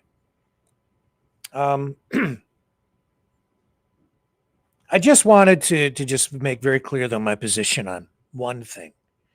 He indicated or talked about comments he had made in the past, and then he kind of repeated them, saying that he did not threaten Justin Trudeau. And this goes back to a social media post from a long time ago where RCMP showed up at his door because of things he had said about Justin Trudeau.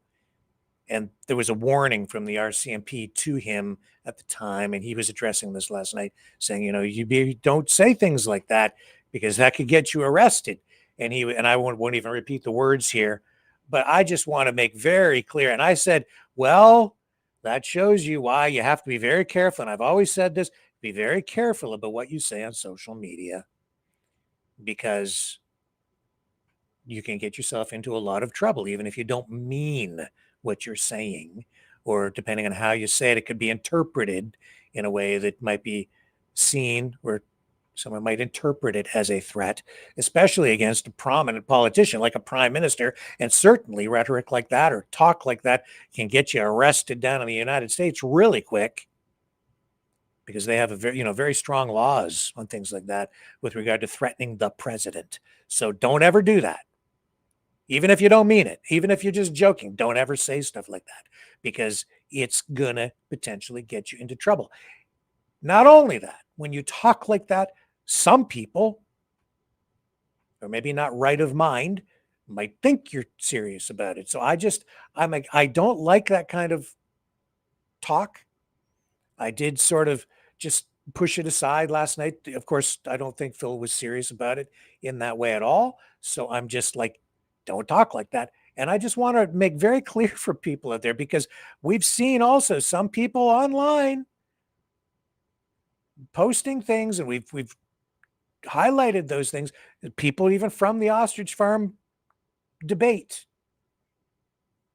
for whatever reason, posting things where they're saying things they should not be saying, or posting, or texting, or just don't do it. And stay away from things where the situation might get violent or anything like that. Just, I'm against it.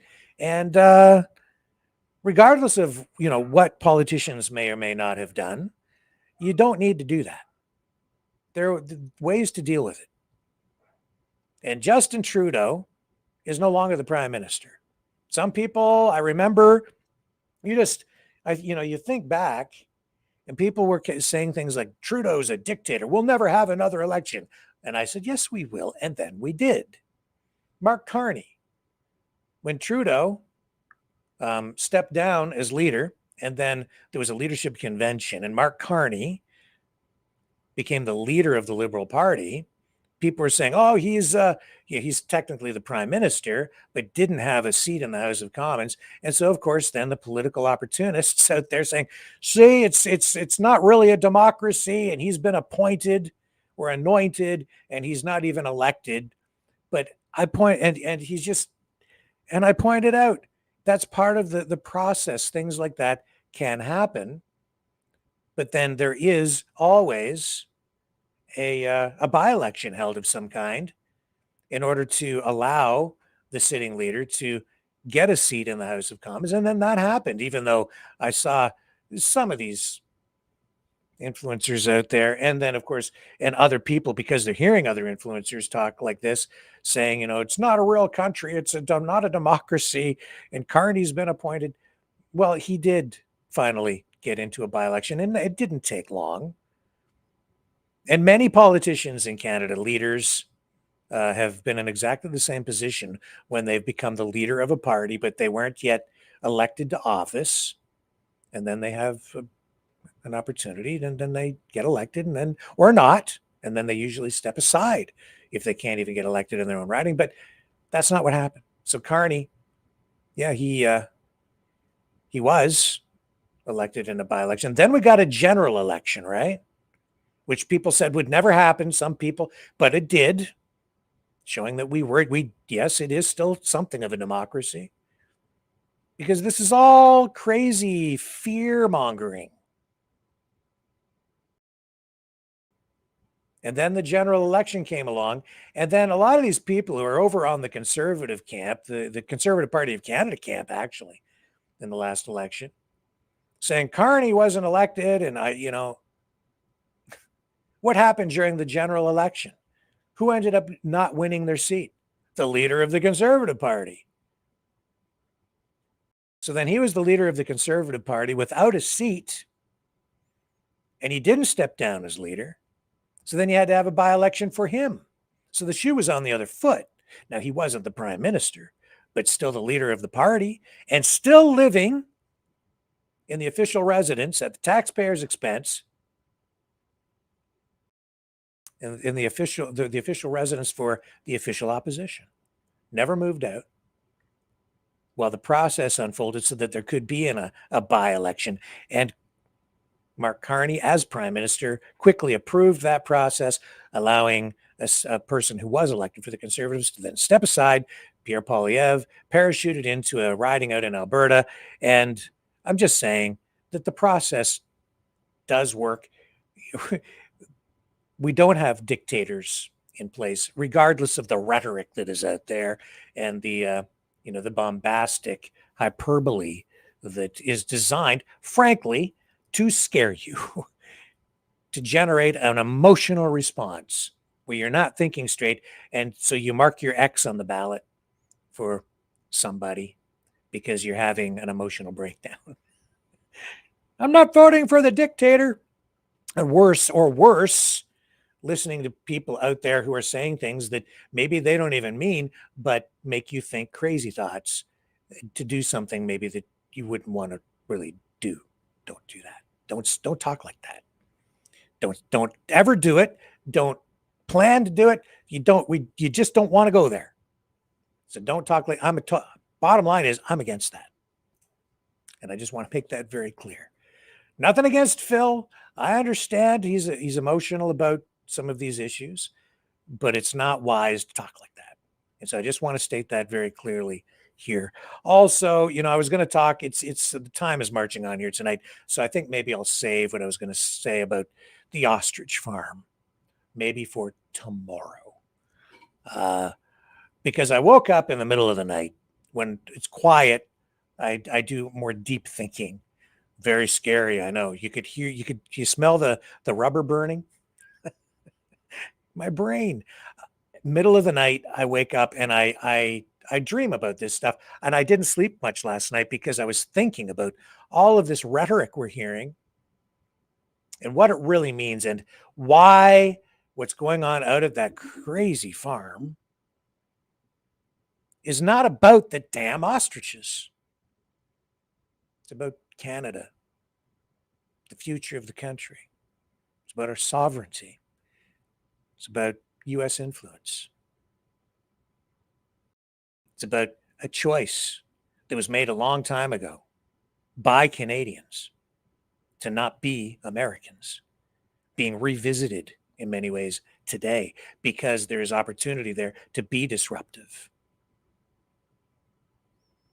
to try to break up the country.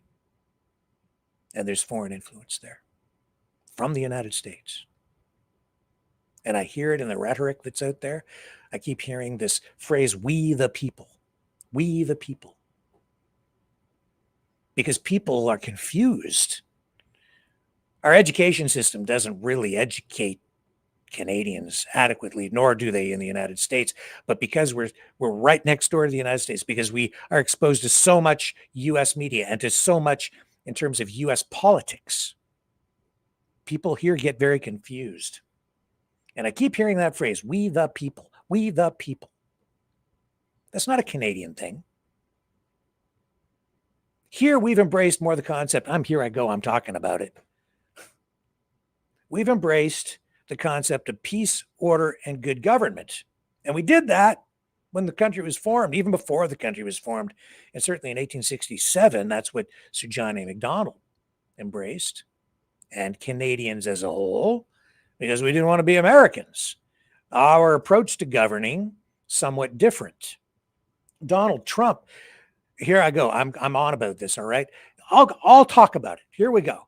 I can't resist because it drives me a little bit loopy listening to this stuff.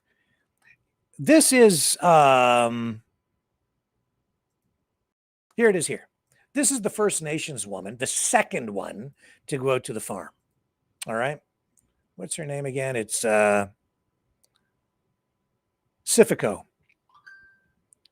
I found I mentioned this last night. I found her presence there odd from a political view, and just from like the way things have unfolded at that crazy ostrich farm.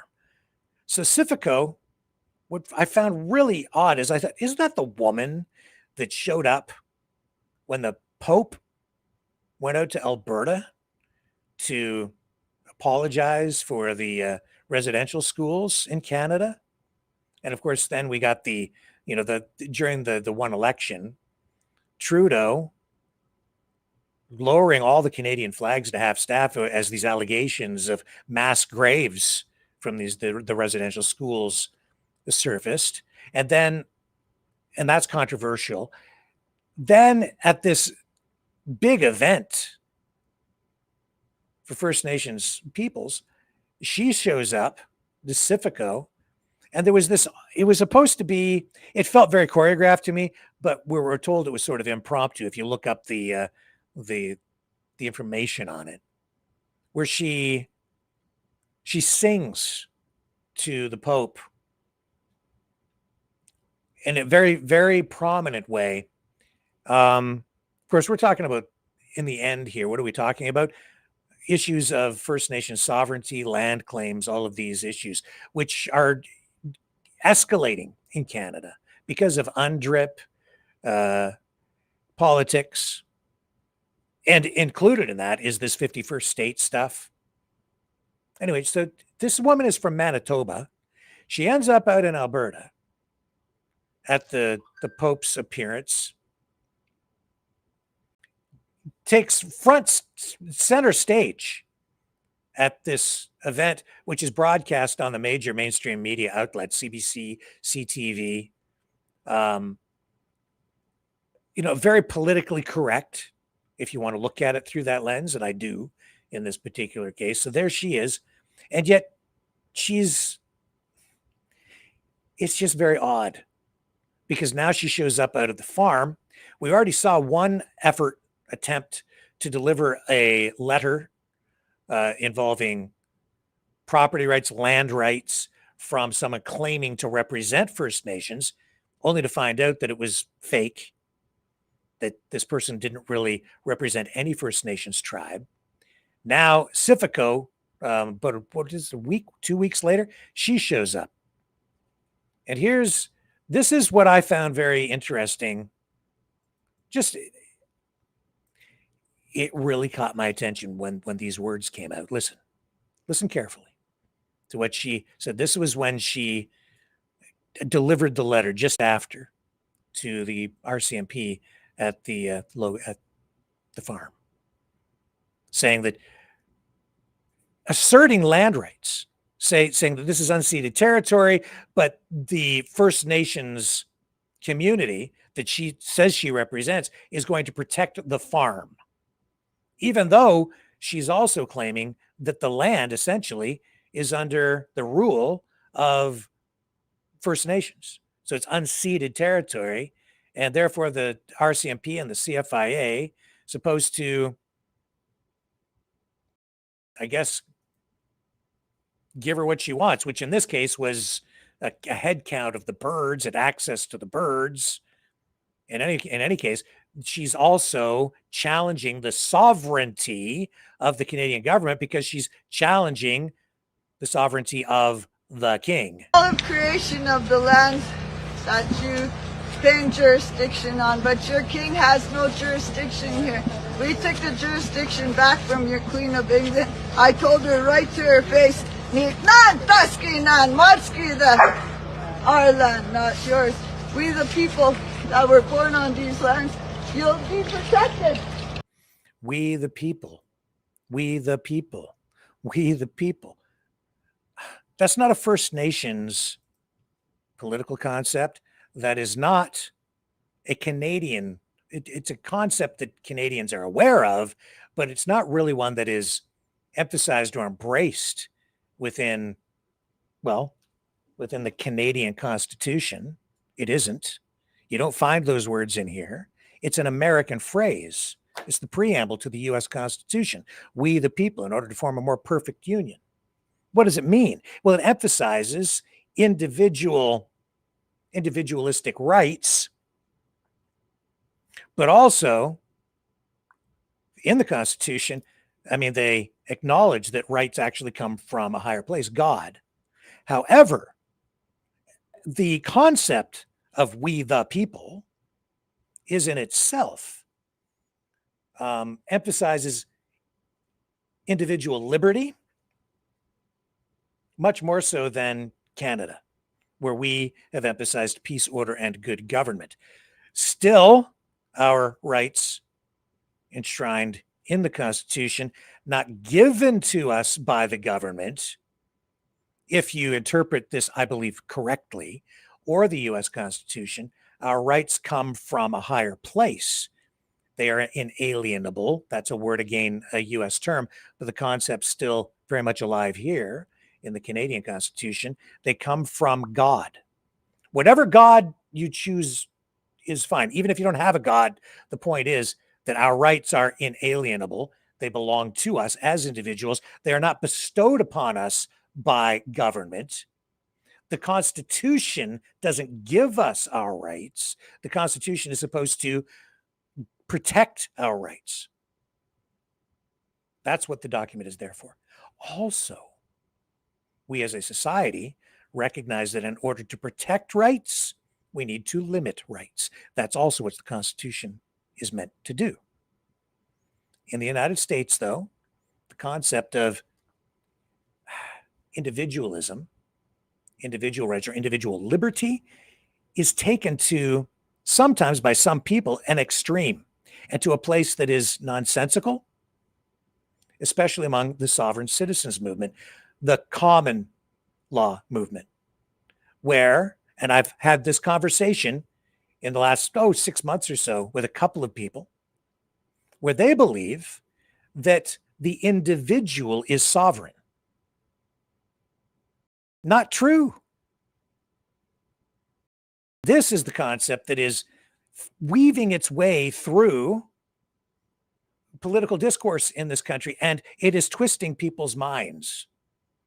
They do not fully understand these concepts, and there's a lot of confusion and conflation and meshing and melding of political ideas and these concepts that go back all through history, thousands of years really, developed. Individuals are not sovereign, and I would not want to be a sovereign individual. That is to say, when you are sovereign, that means that you are the sovereign being. There, in our Constitution, if interpreted correctly, I believe, and the U.S. Constitution as well, it isn't even, we have a sovereign, but ultimately, you know who is ultimately sovereign? God. God is sovereign. Now we have a sovereign nation, which is that we rule ourselves. We're independent as a nation. But you don't want an individual to be sovereign, because if you're sovereign, then that means you make up your own laws for yourself. If you're sovereign, you don't have to abide by any other laws, because the laws of the land don't apply to you. That's why you get these crazy common law people going to court saying, your laws don't apply to me. I am a man, a private individual. I didn't sign a contract with you. This is where the concepts come from, and it is nuts. The problem with that concept is that it inevitably leads to conflict and even war and violent actions. Because now I get to do whatever the hell I want. And we as a society, now there's no limits at all on an individual, because I'm sovereign. I don't have to listen to you. I don't have to listen to police. I don't have to listen to anybody. I get to do whatever the hell I want. Donald Trump saying, I could go out into the street and shoot somebody and I'd still have support. People think that kind of language is maybe even accidental. It's not. It's his attitude, because he embraces a lot of these concepts. Unitary executive theory. Maybe you're not familiar with it, but what it really comes down to is we are seeing an expression of unitary executive theory and unitary executive power in the White House right now through Donald Trump, because he has purged the bureaucracy of his political enemies. He has set things up so that now he, in the absence of political opposition, through the Department of Getting Even and others, he's been ruling from day one and taking office again with executive power. A Sharpie, or in my case, a pen, where he just signs executive orders creating laws. He rules by decree. I hereby proclaim that there will be no more DEI anywhere, that there's no debate. You're not going to Congress. I just declare that from this day forward, we will just blow up boats in the middle of the ocean if we feel like it, because we think they might have terrorists, people we call terrorists will justify it that way. We're just going to blow them up. No trials. Don't take him into custody. Too much hassle. Just kill him. Just with a stroke of a pen and a phone call. Hey, Pete, bomb that boat. Unitary executive power. He does pretty much whatever he wants, and he's immune to prosecution. We've even seen the courts rule on that. Is if the president is conducting business on behalf of the country, is he immune from prosecution for anything that he might do? And the answer is yeah, which means he can kill people and not have to worry about it. I mean, go that far. He literally can now go out into the street, maybe not right in the middle of America, because people might lynch him if he does this, but because I don't think he has that much immunity, not as much as he thinks, but he can literally kill people in the streets in Venezuela. Not worry about it. Oh, I've decided they're terrorists. Doesn't have to go to Congress, as Rand Paul rightly points out. Normally those things go through a process. You declare war and there's a process to do that. Doesn't worry about it. Doesn't care. Unitary executive power. Yet in Canada, what are you seeing? Poilievre criticizing Trudeau over the SNC-Lavalin scandal, wants the guy thrown in jail, wants the RCMP to investigate further. I mean, there are checks and balances in place here. Whether those things come to fruition or not, there's still criticism, accountability for politicians who don't follow ethics, who don't follow the rules, take gifts. Even small gifts can ruin a political career up here. And don't tell me that Canadian politicians haven't been convicted for crimes, because they have. I've gone through that before. I've given you a list of politicians who have paid legal prices for unethical behavior and corruption. Doesn't happen a lot, but it happens, and it can happen. People accuse our prime ministers of being dictators, and in reality, they come, they go. People don't like them. It takes a little time for the process to unfold.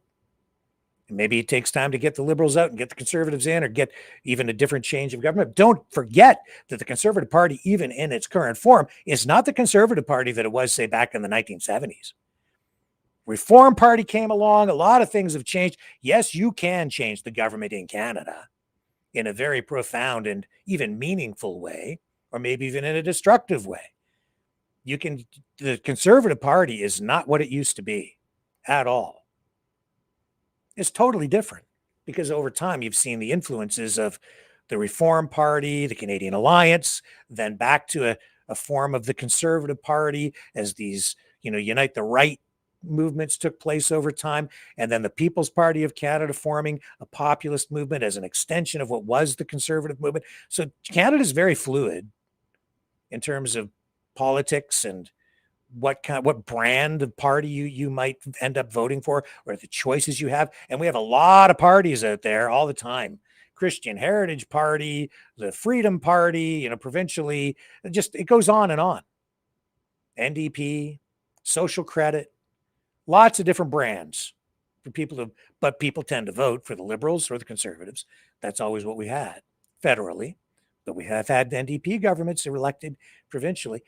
Point is, Canada is a more, I guess, fluid, not just a two-party system, although in people's minds, we think that that's the way it is. But the language is very important. And the way that we govern here is different than it is in the United States. And that is really what is front and center out at that crazy ostrich farm. Because that farm is really pushing forward issues not about science. That's almost, it is kind of secondary to all of this. It's tertiary even. This is an anti-government protest. That is what it has become.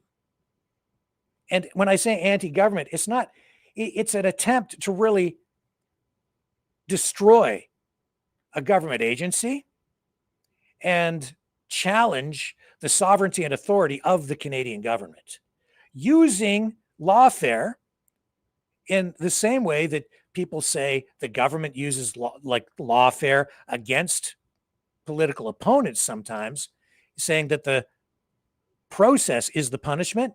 So too, this is the same thing.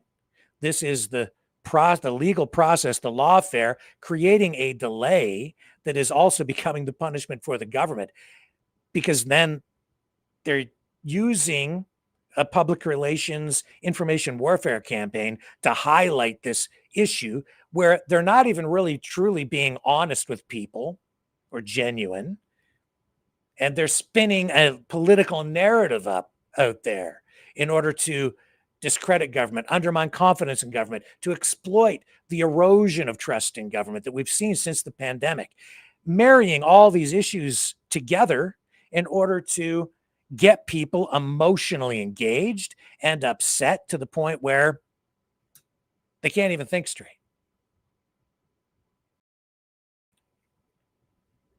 So I had a lot of thoughts about this overnight because of what Phil said, because that's an emotional response, the words that he chose.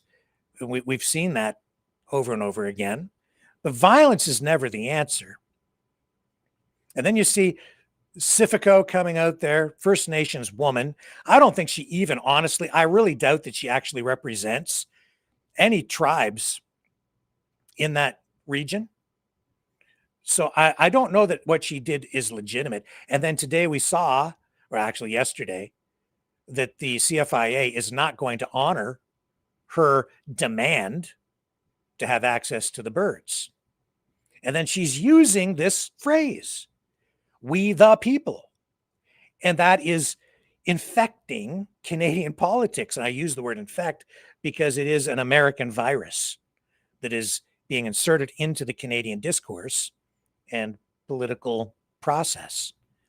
And so in that respect, well, she's sitting there saying that she represents First Nations and that they really have sovereign jurisdiction over the land there.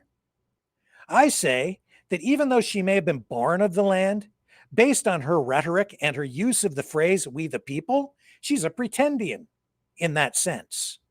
She may be a real Indian or Indigenous, if you want to call it that, maybe genetically, but politically, she's a pretendian.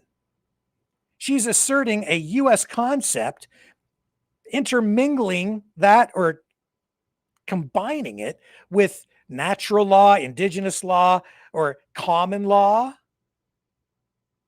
and then handing a letter to a representative of the Canadian government, the RCMP, and the CFIA. And the Canadian government has treaties in place with actual tribes that govern in that area, as far as I know, would then govern land rights and the rights of individuals and our obligations to, of the Canadian government and Canadian communities governed by the Canadian government or provincial governments and municipal governments or regional governments in this case, or district, and the First Nations. who we recognize as being representatives of their community. And I don't think that, honestly, from what I've seen, I'm wondering if she actually does represent anybody legitimately, and maybe not, because the government has said no. Which also brings into question for me, now that's twice, so is this protest even legitimate when they're sitting there issuing these challenges? And then I saw Katie Pasitny from the farm also saying just, I think it was 2 days ago, that they will try anything because they got called out for putting forward this letter from this fake Indian tribe. So they are maybe even pretendians. I don't know exactly what the circumstances are, but they did not legitimately represent any tribe. And then she sits there and says, and she got called out on that because, again, there's like a fake thing from the farm. It's not legit.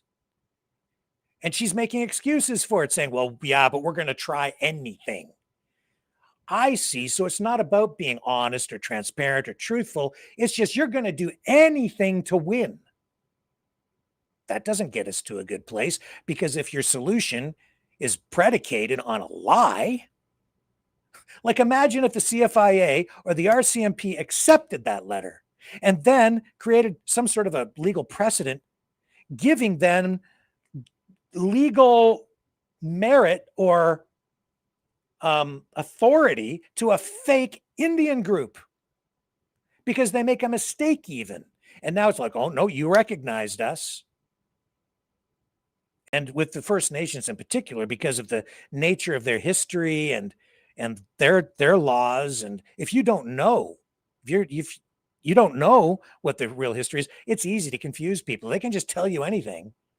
If you really don't know what the history is of the treaties or the agreements between the government and what came through history, then all that history is not really honored, and it becomes bastardized, distorted. And it becomes an insult to First Nations people and to Canadians. It's an assault on freedom itself, because it's an assault on truth. It's a lie.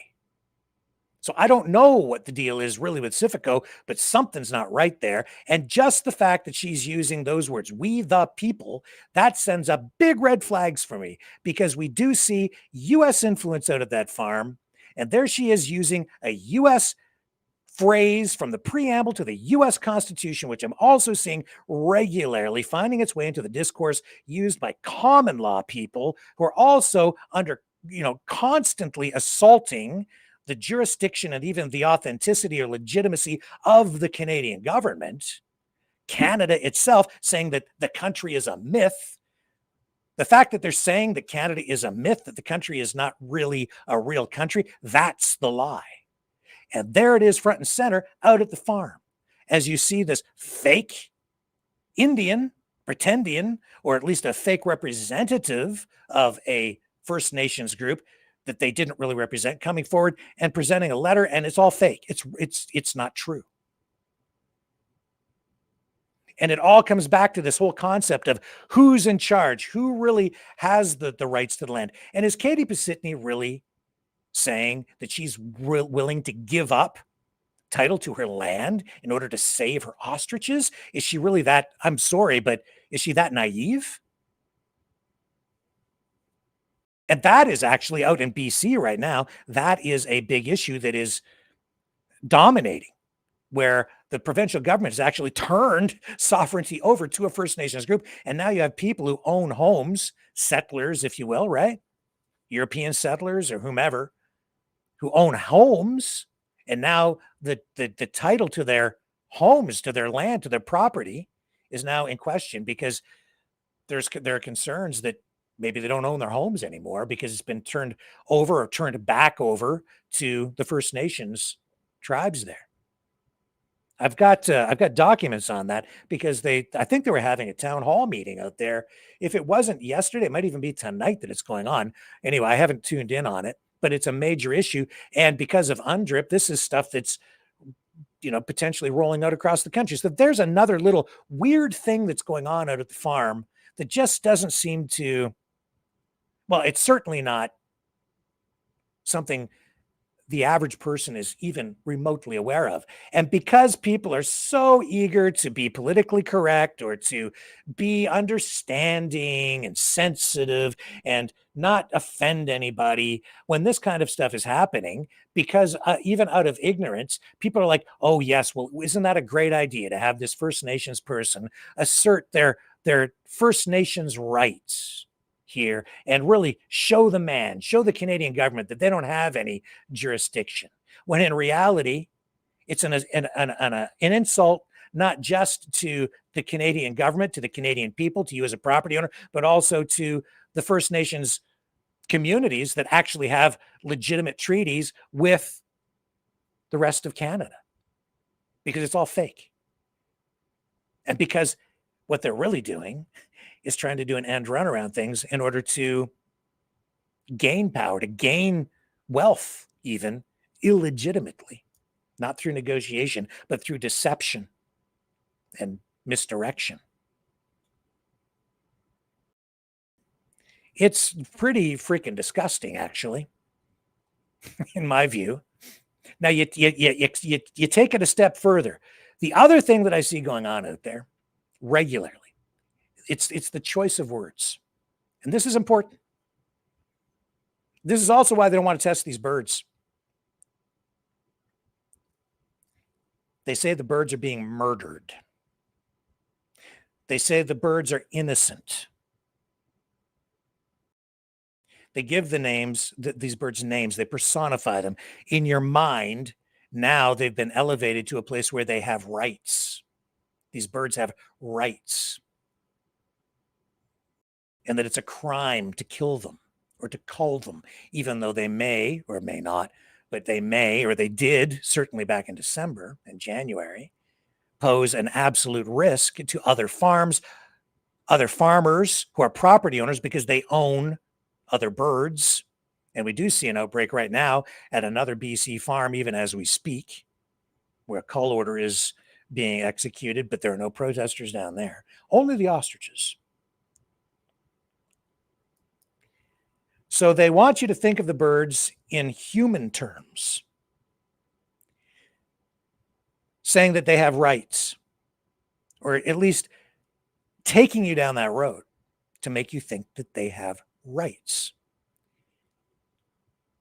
Animals do not have rights. Human beings have rights, inalienable rights in our Constitution. There's nothing in this Constitution that says anything about ostriches having rights. What we do to protect animals is we limit human rights. We create laws that say it's illegal to abuse an animal. It's illegal to do certain things to animals that would be inhumane or cruel. So you limit the rights of people. But you don't give rights to the animals themselves in a constitution. So what they're doing out there, by flipping this upside down and saying that the animals have rights, and even animal rights activists, in my view, don't get this right at all, because they talk about animal rights. Animals don't have rights. We limit humans' rights, and anybody that abuses an animal can then be held accountable in court for their actions against the animal, because we have laws governing that, and laws that govern the CFIA as well, and government. And the overreach of the government, that's a whole almost separate discussion here, and a legitimate discussion, because it is controversial. The cull policies, and we can review all of that. That's a whole other thing. But when they're out there at the farm and the protesters are using lawfare to extend things out, they're trying to get you to think and even get some sort of a legal precedent in place where, no, these, you have to test. It's not just about the property rights of the farmers, which, by the way, contrary to what Katie Pisitny and the farm owners out there have been saying, their property rights have been protected through all of this, because they were offered compensation, just the way you would be offered compensation if your property, your home, was expropriated so that they could build a highway through your house. They give you enough money to go buy another house. They were also offering compensation for the birds because they're property. And so their property rights in that sense, not really violated, but the cull procedures still, or the whole policy, still controversial. You can have that conversation. But to say that the birds have rights, that's an insult to you as a human being. That diminishes our rights as human beings because we are people, not animals. We're not an animal. And if we were deemed to be animals, then it might be a whole lot easier to kill us off. Can't let that happen. That was part of the problem with slavery, because slaves were deemed to be property, not full human beings with full rights. Property like cattle, property like poultry, property like livestock, property like a tractor. You can use your slave to do your work. Property like a robot. See? Can't let them do that, but that's what they're doing at the farm. They're trying to assert animal rights as being equal to human rights. That's why, what was it here? I got this thing. This also, the whole Black Lives Matter thing, or the All Lives Matter thing. Well, that's sort of surfaced out there as well. And I'm going to point something out to you here. So first of all, let me show you this one first. If this clip comes up, it does. All right. So once again, here's a post on social media, and this is language that is commonly being used out there, erroneously, but I think intentionally, where we're all being told that these ostriches are being murdered. Right here. Will be held accountable for your actions. You are now associated with helping in murder. Right there in this post. Murder. Well, you don't murder an ostrich. You cull them. You sometimes take them to slaughter so that you can use them for food, but they're an animal. You kill them, maybe inhumanely. You can be held accountable for that, but they're not murdered like a human being. And if they are culled, they're not murdering animals with rights. Can't let them take you down that road, because that diminishes your rights as a human being, because they're putting you on the same level as an animal at that point by putting the animal on the same level as you. And this is an assault on Canada, on our systems, on our government, on our laws. And they're doing it in a way that elevates animals to the same level of rights as you and me as human beings.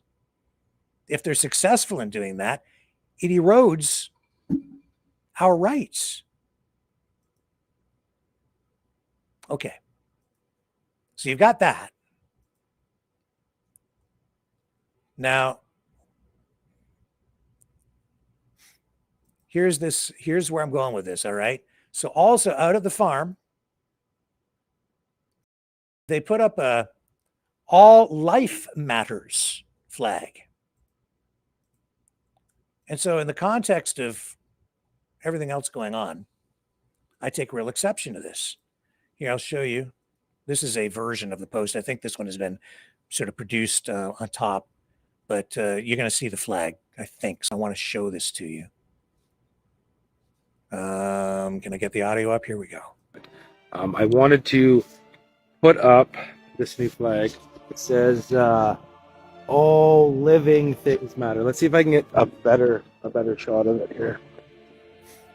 All living things matter. And I got this up 3 stories high on the scaffold now, and it's pointed right towards the backfield where all the gentlemen and ladies out there in the CFIA are working, and some of the ostriches.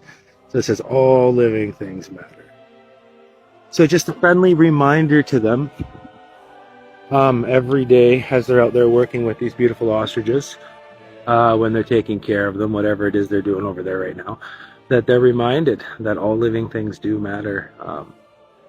Just wanted to add a little flag just in case they weren't paying attention. In case I'm paying attention. Yeah, life matters, but in the context of this, putting it on a flag as a political statement, in the context of everything else I've just talked about, and everything we see going on out there as part of this protest, they're saying that the ostriches are just as important as human beings. They're saying all life is equally important. And you see, under the law, all men or humans, and that's an important distinction to make too. All men are created equal, right? And justice is supposed to be blind, which is to say that the law is supposed to be applied equally without prejudice to all people, all men, all humans. And it's important to make the distinction here that in that language, when you say men, it is all humans. Because there was a time when women didn't have equal rights, when black people didn't have equal rights, when there were slaves. And we've changed that over time. At least the attitude or the interpretation of the language. This risks changing through legal precedent the way the concept of what life is important and how rights are applied. It broadens it in such a way that all living things matter. So if I chop down a tree which is alive, I'm committing an act of murder. And there are people out there who are totally against chopping down trees, tree huggers. If I cut my grass, does that blade of grass which is alive, is it equally important as you are as a human being? If I step on an ant, is that equally important? It's a living thing. Words are important. And when you're out there protesting what they're protesting and the way that they're protesting, an anti-government protest wrapped around an ostrich debate and a call order, these choices in words are not a mistake. When I hear the words "we the people," and I've heard it actually several times out there from different people who are maybe confused, but it certainly is no accident that it's finding its way into the political discourse. Again, it's very disturbing because we're seeing the U.S. influence, either just through organic spread as a virus would spread, or a disease of some kind, if you want to look at it that way. Not to say that the concept of we the people is in itself faulty, but it's not the Canadian way that we address freedom. For us, it's peace, order, and good government. It's a different approach that embraces some of the same concepts, but in a very different way. The reason being, if you are committed to individualism or individual liberty through the concept of making an individual sovereign above all else, then inevitably you're going to have two individuals who come together who view themselves as being sovereign and above the law, and they will clash. And there will be fighting. There will be even potentially violence. That is why you had, in many respects, the U.S. Civil War. That is why, even now, the United States, I believe, is a more violent society, because this concept of individual liberty is sometimes misinterpreted or taken to extremes. And certainly through the sovereign citizen, common law movements, it is misinterpreted, it is distorted, it has become an aberration, a cancer even. And I've said this before, it is a cancer on the system, on our society, because it's created a tumor of conflict and potentially even civil war. Maybe even, is creating conflict right now between Canada and the United States. Again, a conflict that has been there since the creation of the two countries, because it's two competing views of what the world is. And then you see the No Kings rally, which at the core of that is this concept that you don't want a king. And in 1776, they through violent means overthrew the government essentially and created the United States, rejecting the king, which we still have. But I'll tell you this, that concept of a king is also distorted from the US side in the way that they view the king and his role within Canada. Because the king in Canada serves the people. He does not rule over us. People have that completely upside down, especially those who embrace these US concepts, and especially the sovereign citizens and those types. Complete misinterpretation. The reason is they say, well, the Canada is just a corporation owned by, some say the United States or Britain, that we're just a vassal state, if you will, of the UK, and that the king rules over us. We don't really have a legitimate government, that they're all the politicians are puppets of the king and a corrupt elite.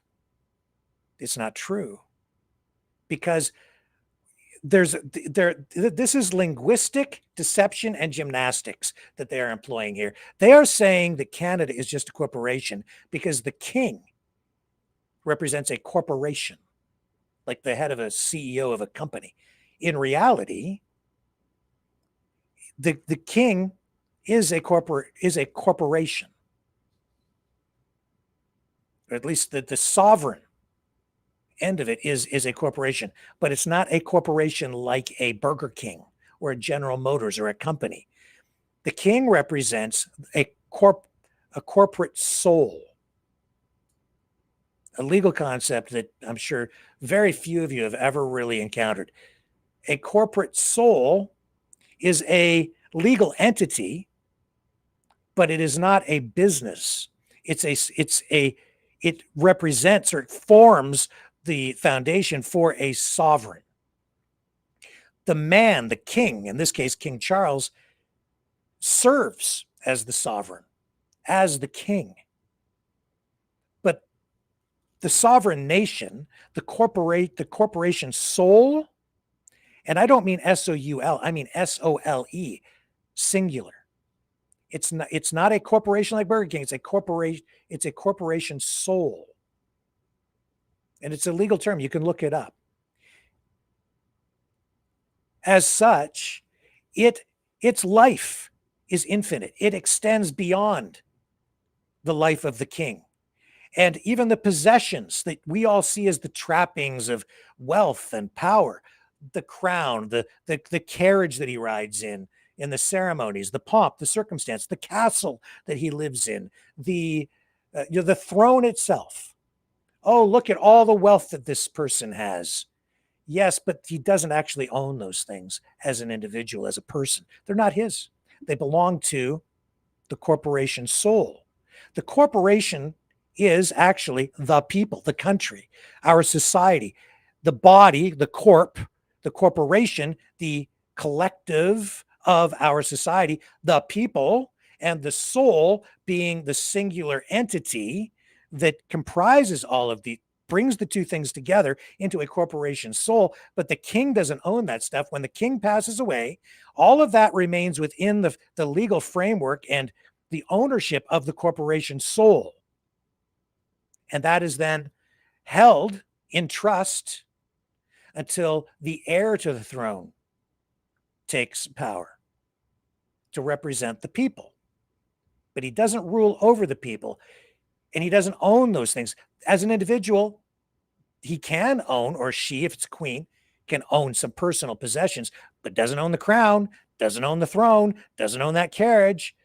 When using those trappings or those symbols of power and sovereignty, they're just performing duties, fulfilling their obligations to the state, to the country, to the people. That's why when King Charles came to Canada to read the throne speech, he didn't come here as a dictator. or an authoritarian. He showed up because he was summoned to do it by the government, the parliamentarians, the members of parliament who represent the people, and he had to come. They asked him to come. They actually demanded that he came. He was called to Canada. We need you to do your job. And that's the truth. So the king shows up to read the throne speech. Oh, but Rick, then he just sits there and dictates to us as he reads the throne speech. Those were not his words. Every word in that throne speech was written for him by the sitting members of parliament, our representatives, elected by us in our election from all the different parties. Sometimes they don't agree. We have a minority situation right now. They fight. They argue in the House of Commons. Sometimes they agree. Sometimes they don't. Doesn't always work perfectly. But the king didn't write those words. The king just read the words of the throne speech, telling us what the intentions of the elected representatives are. As he's a caretaker, a steward of sovereignty. Our sovereignty as a country. And he doesn't write the laws. He doesn't write any laws. He does give royal assent to legislation as a final mechanism, but he's not judging the legislation as to whether he likes it or if he doesn't like the legislation. He looks at the process to protect the system, to protect sovereignty, to protect the country, to protect freedom and democracy. How does he do that?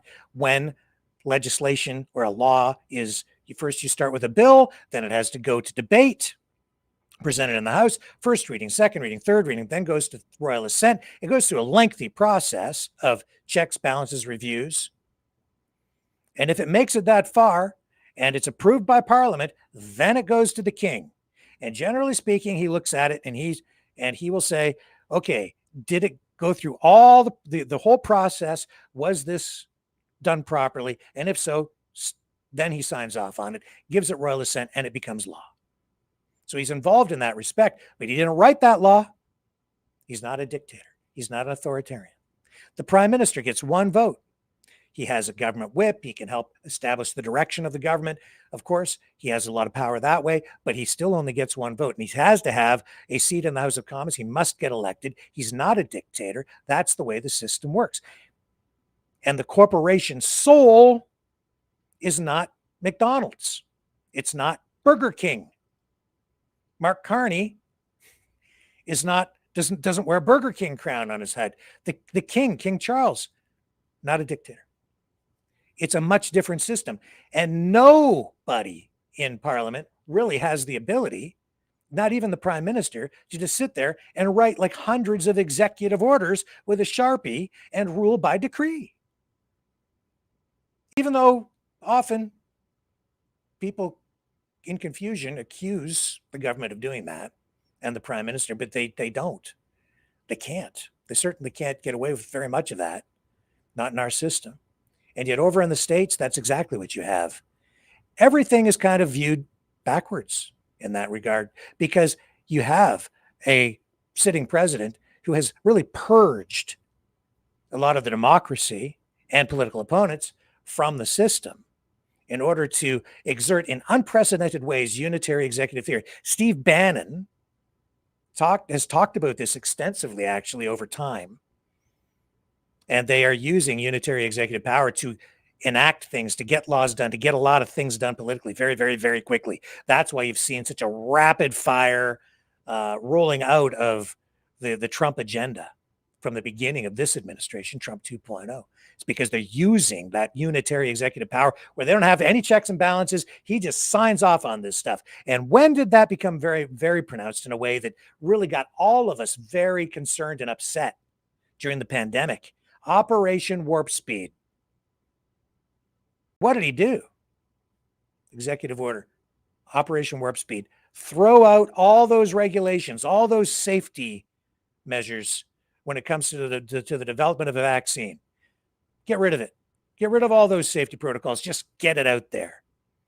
You can talk about why he might have done that, why he did do it. It's not why he may have done it. He did it. And that was just him. He's the one where all this turmoil centers around. All of the disruption. From that right through to the disruption in the economy, everything. And it's because he's given himself so much power. Can't do that in Canada. Up here, we have to negotiate. We've got First Nations treaties. We've got provincial rights, federal rights. We're constantly negotiating. And then Trump laughs. And the people around him laugh and say, see, you're not a real country. You can't get anything done. You can't build a pipeline. You're not a real country. You don't have the authority. You don't have the sovereignty. You're not even a real sovereign state. These are the criticisms that they level at us. But it's because we respect each other and our approach to governing is different. We believe in peace, order, and good government, not unitary executive power, not a dictatorship. We talk to each other and we go through a lengthy process, and it can be pretty messy because democracy is, and so is freedom. The danger here is when people lie. When they assault the system using lawfare, using, well, just dishonest behavior. When they appeal to you on an emotional level to get you to agree to something like save the ostriches. No, you can't call them, just not, whatever it takes, she said. To just prevent the ostriches from being killed. But you see, there's more at stake there. It's about the system. And not just the CFIA. It's about undermining trust in the government. It's about undermining trust in police. It's about undermining everything. And they're doing it with fear. Fear. Which is what they always accuse the government of doing, try to use fear to control us, right? And yet, if you look at what's been going on at the farm, who's using fear? Is it the CFIA? The CFIA has been pretty much silent.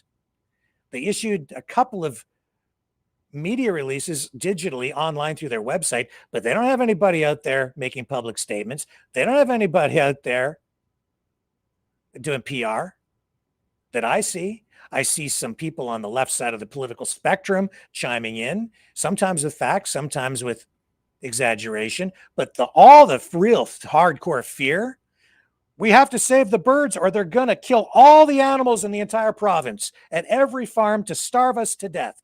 We have to save the ostriches because if we don't, we'll lose these precious antibodies. No real science behind that, but we're going to lose all these antibodies, and then they're going to force you to take more injections, and you're all going to die. You have to save the ostriches because if you don't, we're going to lose all the genetic diversity in the animals, and then we'll just be more vulnerable to pandemics and a global depopulation. And that sounds pretty freaking scary. In reality, it's the farm that was involved from the very beginning in selective breeding and weeding out certain genetic traits in favor of only certain other ones. From the very beginning, a genetic research project and selective breeding to get ostriches that grow faster or whatever traits they were looking for and culling the young ones. So they were involved in the opposite of that from the very beginning to get rid of genetic diversity. They don't want diversity. They only want certain traits. They only want the blue-eyed, blonde-haired Aryan ostriches, I guess. That's what was going on out there for years. That's why they want those ones.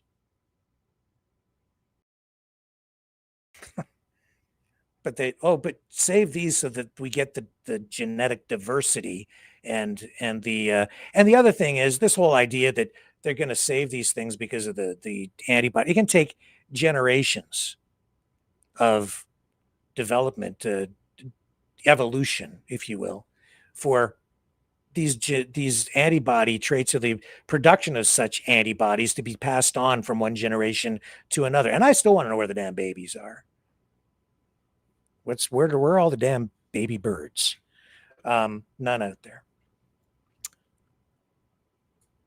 It's upside down. Everything they're saying out there, upside down. Katie Pasitny lied again today. I won't even play you the clip, but there she is saying, we did everything right. They say that we didn't report it to the CFIA when we had all these birds dying from the bird flu back in December. But no, we did it. We reported it to our vet, they said. She said. And we did everything. No, they didn't. They did not report it to the CFIA at all. The CFIA did not go out to that farm because Katie Pasitny or Karen Esperson or Dave Belinsky or anybody else from that farm, the owners, reported it to the CFIA. That's a lie. And there she is again tonight, lying in her post. This is unacceptable. It's just, there were a number of lies in tonight's post. That one just jumped right out at me again. She just keeps saying it. But if you tell somebody a lie long enough, they believe it. Often enough, over and over again. Just keep repeating it. It's a marketing tactic, propaganda tactic, frequency. Tell it enough, and it just sinks in and people believe it. Oh, no, she did everything right. She reported it to the CFI. No, she got fined. She didn't report it to the CFI. No, they didn't report it at all. They were trying to hide it. Documented. CFIA went out there because they received an anonymous tip, not from the farm. Documented, proven, fact. That's why they got fined. They haven't followed any rules. They talk about government overreach. They've never followed any rules out of that farm. Very few, if any. Given orders to, protect the birds from being exposed to wildlife so they wouldn't get sick, never did a thing. So they got sick.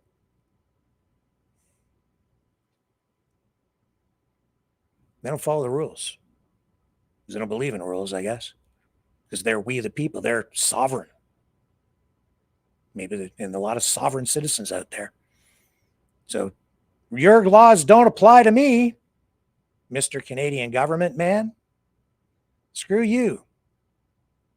All life matters equally. Screw you. Your system is irrelevant. It doesn't matter. We don't want your king here. No? Because the king represents the people.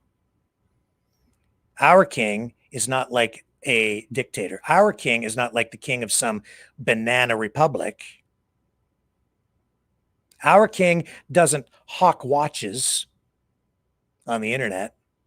Our king, our prime minister, as far as I know, he's just a politician, by the way. So you never know. But our king doesn't have like a King Charles meme coin.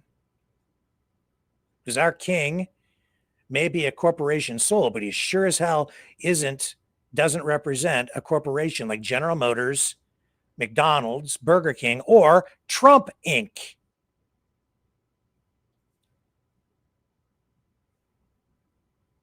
Trump watches, starting at $500. Theoretically made in the USA, but probably made in China. Oh, you can get the good one for $1,000.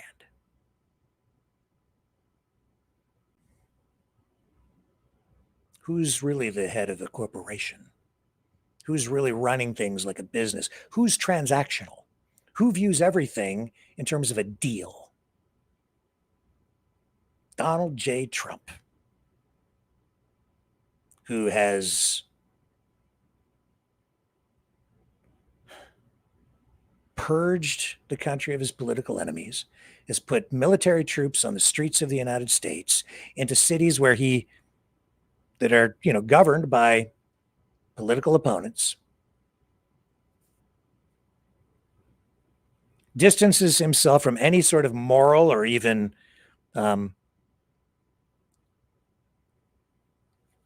legal obligation in defending any kind of freedom anywhere in the world, even though he's supposed to be the leader of the free world, saying, no, not touching that thing in Ukraine at all anymore. We'll sell you weapons, though. We'll just profit from it. I don't find that very distasteful. I don't really want to be doing that. But no, really?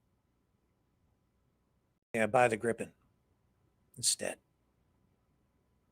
Not going to give them tomahawks. This is a game. What do you think him and Putin were really talking about in Alaska? Something's really not right. Meanwhile, he's selling his own version of cryptocurrency, accepting gifts from Qatar, jet worth like $400,000+ US. And everyone in Canada is worried about what Justin Trudeau did when he took a free vacation to the Aga Khan's island or resort, whatever. Justifiably so, rightly so, holding his feet to the fire. Maybe he should do more. But does anybody care about what, how Trump has made, $1 billion since taking office?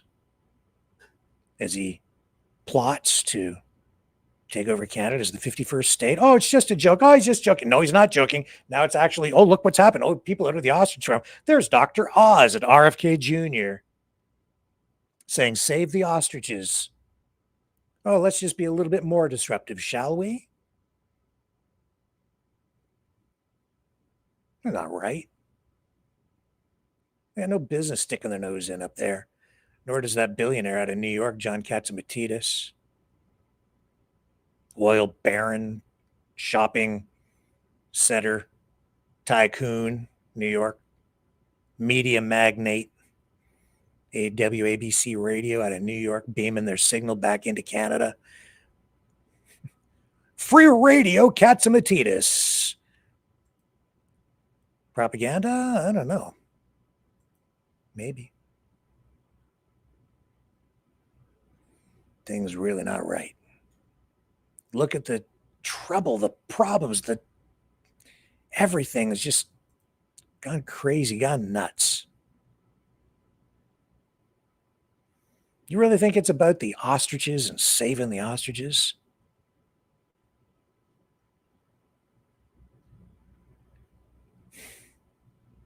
This whole thing, it's an aberration, a sick, twisted vision coming to fruition through a Sharpie, a signature, not an auto pen, an intentional signature laid down by a unitary executive, one man, unitary power, exerted, expressed through a Sharpie.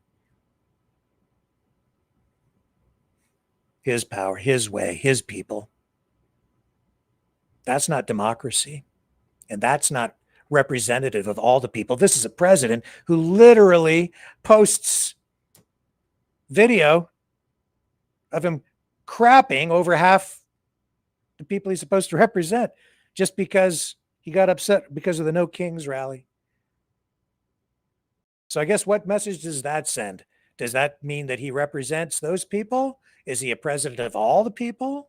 Is that a democratic president? Is he taking other people's views and needs into consideration? I would say no. In other words, he'll be your president. Maybe you like what he's doing, but it creates a polarized society where through his power, now you can get what you want. But maybe you don't like democracy right now because you feel like you're never going to get another conservative government elected because you just can't get them elected. So screw democracy. I just had a conversation with somebody 3 days ago. I don't believe in democracy anymore. Well, why? Well, because we can't get what we want. Oh, okay. So you want a dictatorship then?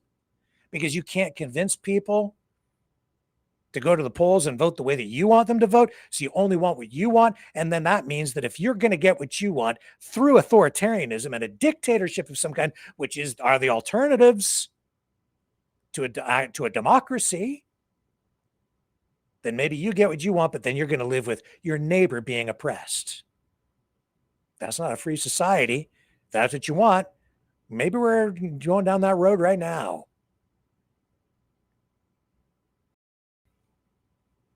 But that leads to conflict. That leads to war. And some people out there talking like that right now.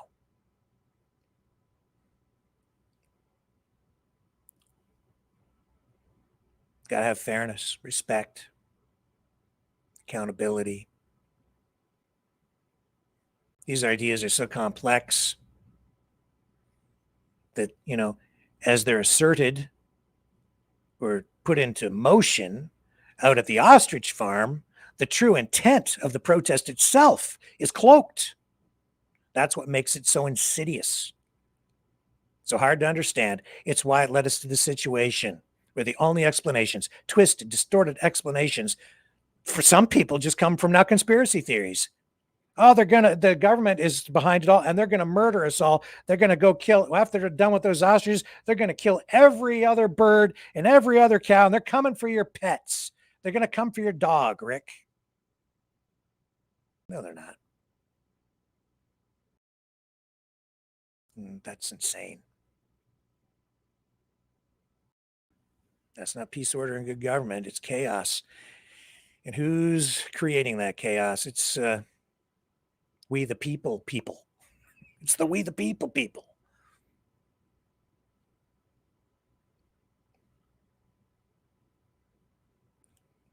And because of the confusion, you have people out there who are opposed to big pharma, who are opposed to vaccines, sometimes in total, now supporting the farm that has been involved in research that was being used, documented, admitted in court documents, and even on this program where they talked about using the antibodies for further research to create new vaccines, which is fine. If you believe in that and you want that, I believe in personal choice and freedom to make that choice, informed consent. If you want the vaccine, go get it. If you want to develop the vaccine, go do that. Use real science to achieve that, mind you, and do it in a safe way. Don't just, through Operation Warp Speed, get rid of all the regulations and say, just go free for all. We need it right away. Just, I want to be seen as the president that gave, that ended the pandemic. I want credit. I want the Nobel Peace Prize. Can't do that. Undermines trust, puts people's lives in jeopardy when you don't keep safety protocols in place. That's what they've been doing out of the farm. That's what Donald Trump did with Operation Warp Speed. But what we really have here is a clash of two systems. Constitutional monarchy or parliamentary democracy working for peace, order, and good government versus a republic, which some people in Canada keep saying they want, by the way. That's another key phrase, a word that sends up a red flag for me. A republic where with the stroke of a Sharpie, the will of we the people is enacted through unitary executive power, but not all the people, only the people that support the president, only the people who fall into line. Any political opponent, they'll be purged. They'll lose their job. They'll be canceled. That's what's going on. And then the freedom people don't say they don't like that. They didn't like being canceled on social media. They didn't like getting kicked off Facebook or Twitter. They didn't like losing their job.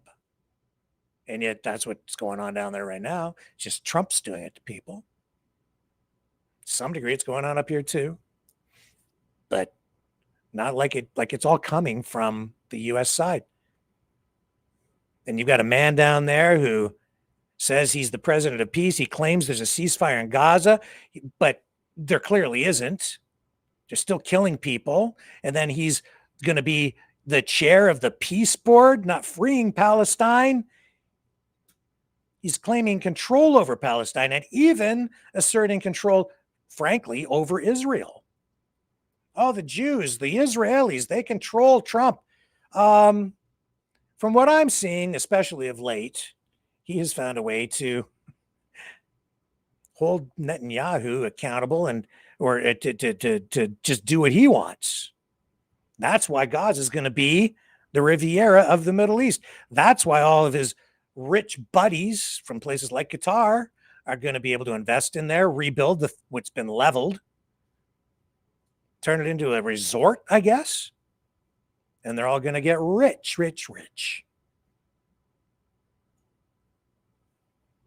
And then this is playing out in, Canada in its own way as well.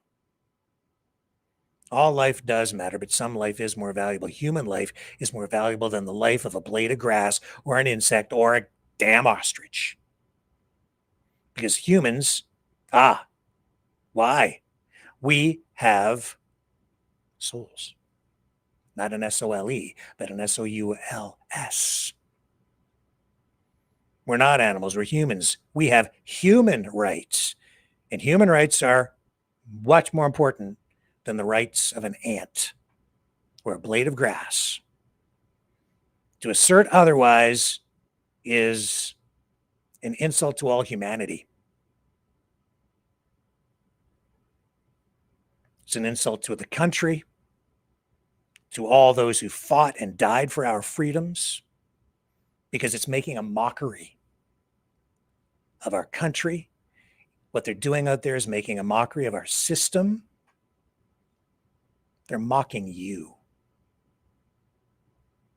saying you're no more important than an ostrich, because the ostrich is just as important as you. Same rights. You can't murder an ostrich, they say. Like ostriches, you don't murder. You can eat them. You can eat an ostrich, and you don't go to jail for it. You just go to bed because you're tired, because you're so full, because you ate a 3-course meal.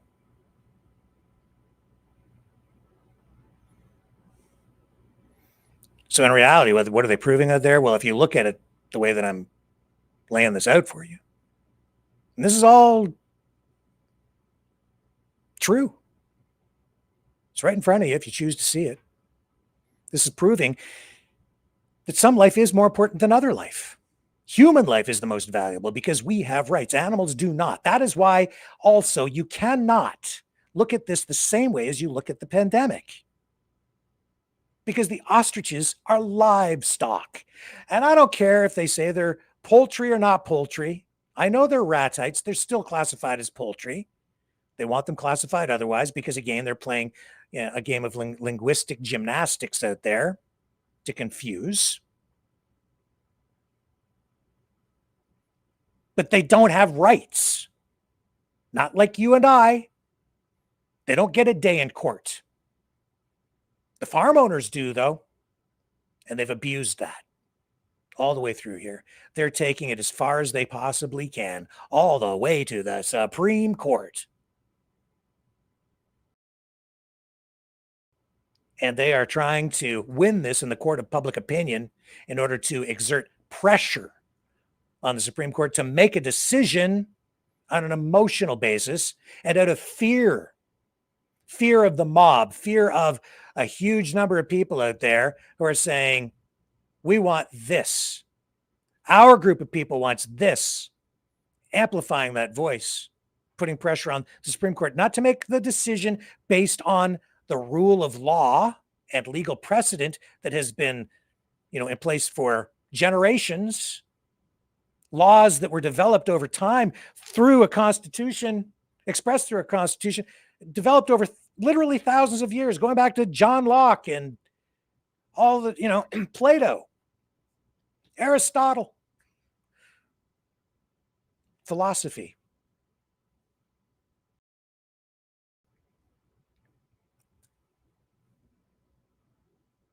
Man.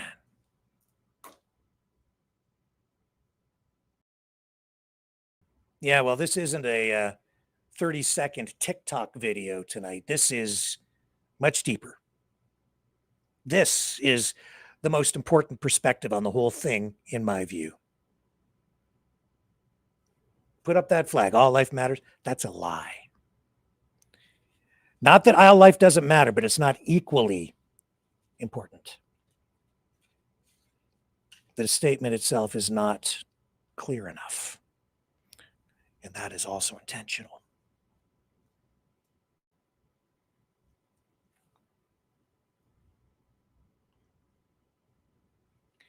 Be careful what you ask for at that farm. You might just get it.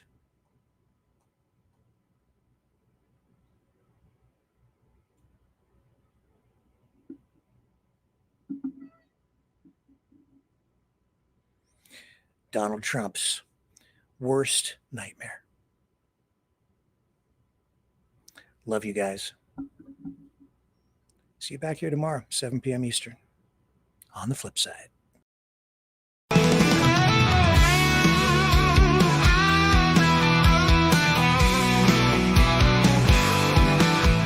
I heard old Cosmo howling last night up on the hill where the moon shines so bright. He was singing a tune, lonesome dogs cry about freedom, running If I leave here tomorrow, would you still remember me? Cosmos free, running wild, wild as a wind can be. He's a free dog, he's a free dog, he's a free dog. Cosmos got them paws that just itch to roam. He's chasing his dreams, he's far from home. With a heart full of love and a spirit so free, he's living his life wild and carefree. If I leave here tomorrow, would you still remember me? Cosmos free, running wild, wild as a wind can be. He's a free dog, he's a free dog, he's a free dog.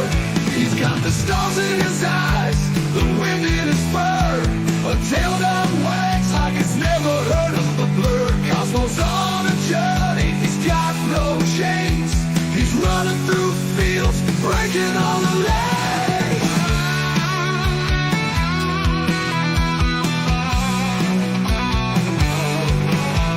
Now the night's getting cold, the sky's turning gray. But Cosmo's still out there, he's miles away. He's not looking back, he's got his path to tread. With every step, he's leaving his path. If I leave here tomorrow, would you still remember me? Cosmos free, running wild, wild as a wind can be. He's a free dog, he's a free dog, he's a free dog. So if you're feeling lost, just think of Cosmos Run. Remember his spirit, his freedom, his fun. And maybe one day, when you're feeling alone, you'll find your own freedom and let your spirit go.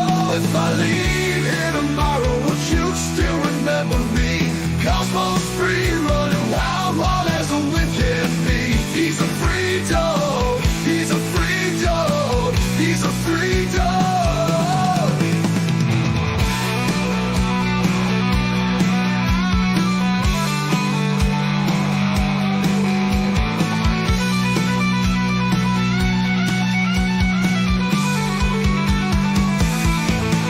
He's got the stars in his eyes, the wind in his fur, a tail that wags like it's never heard of a bird.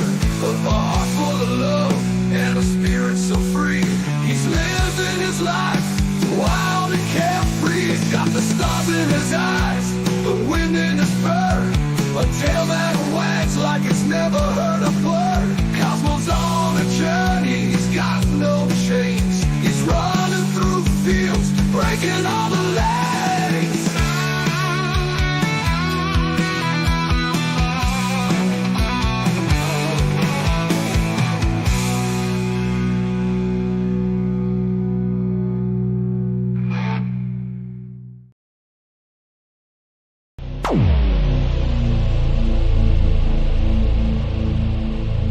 This has been a Maverick Multimedia production.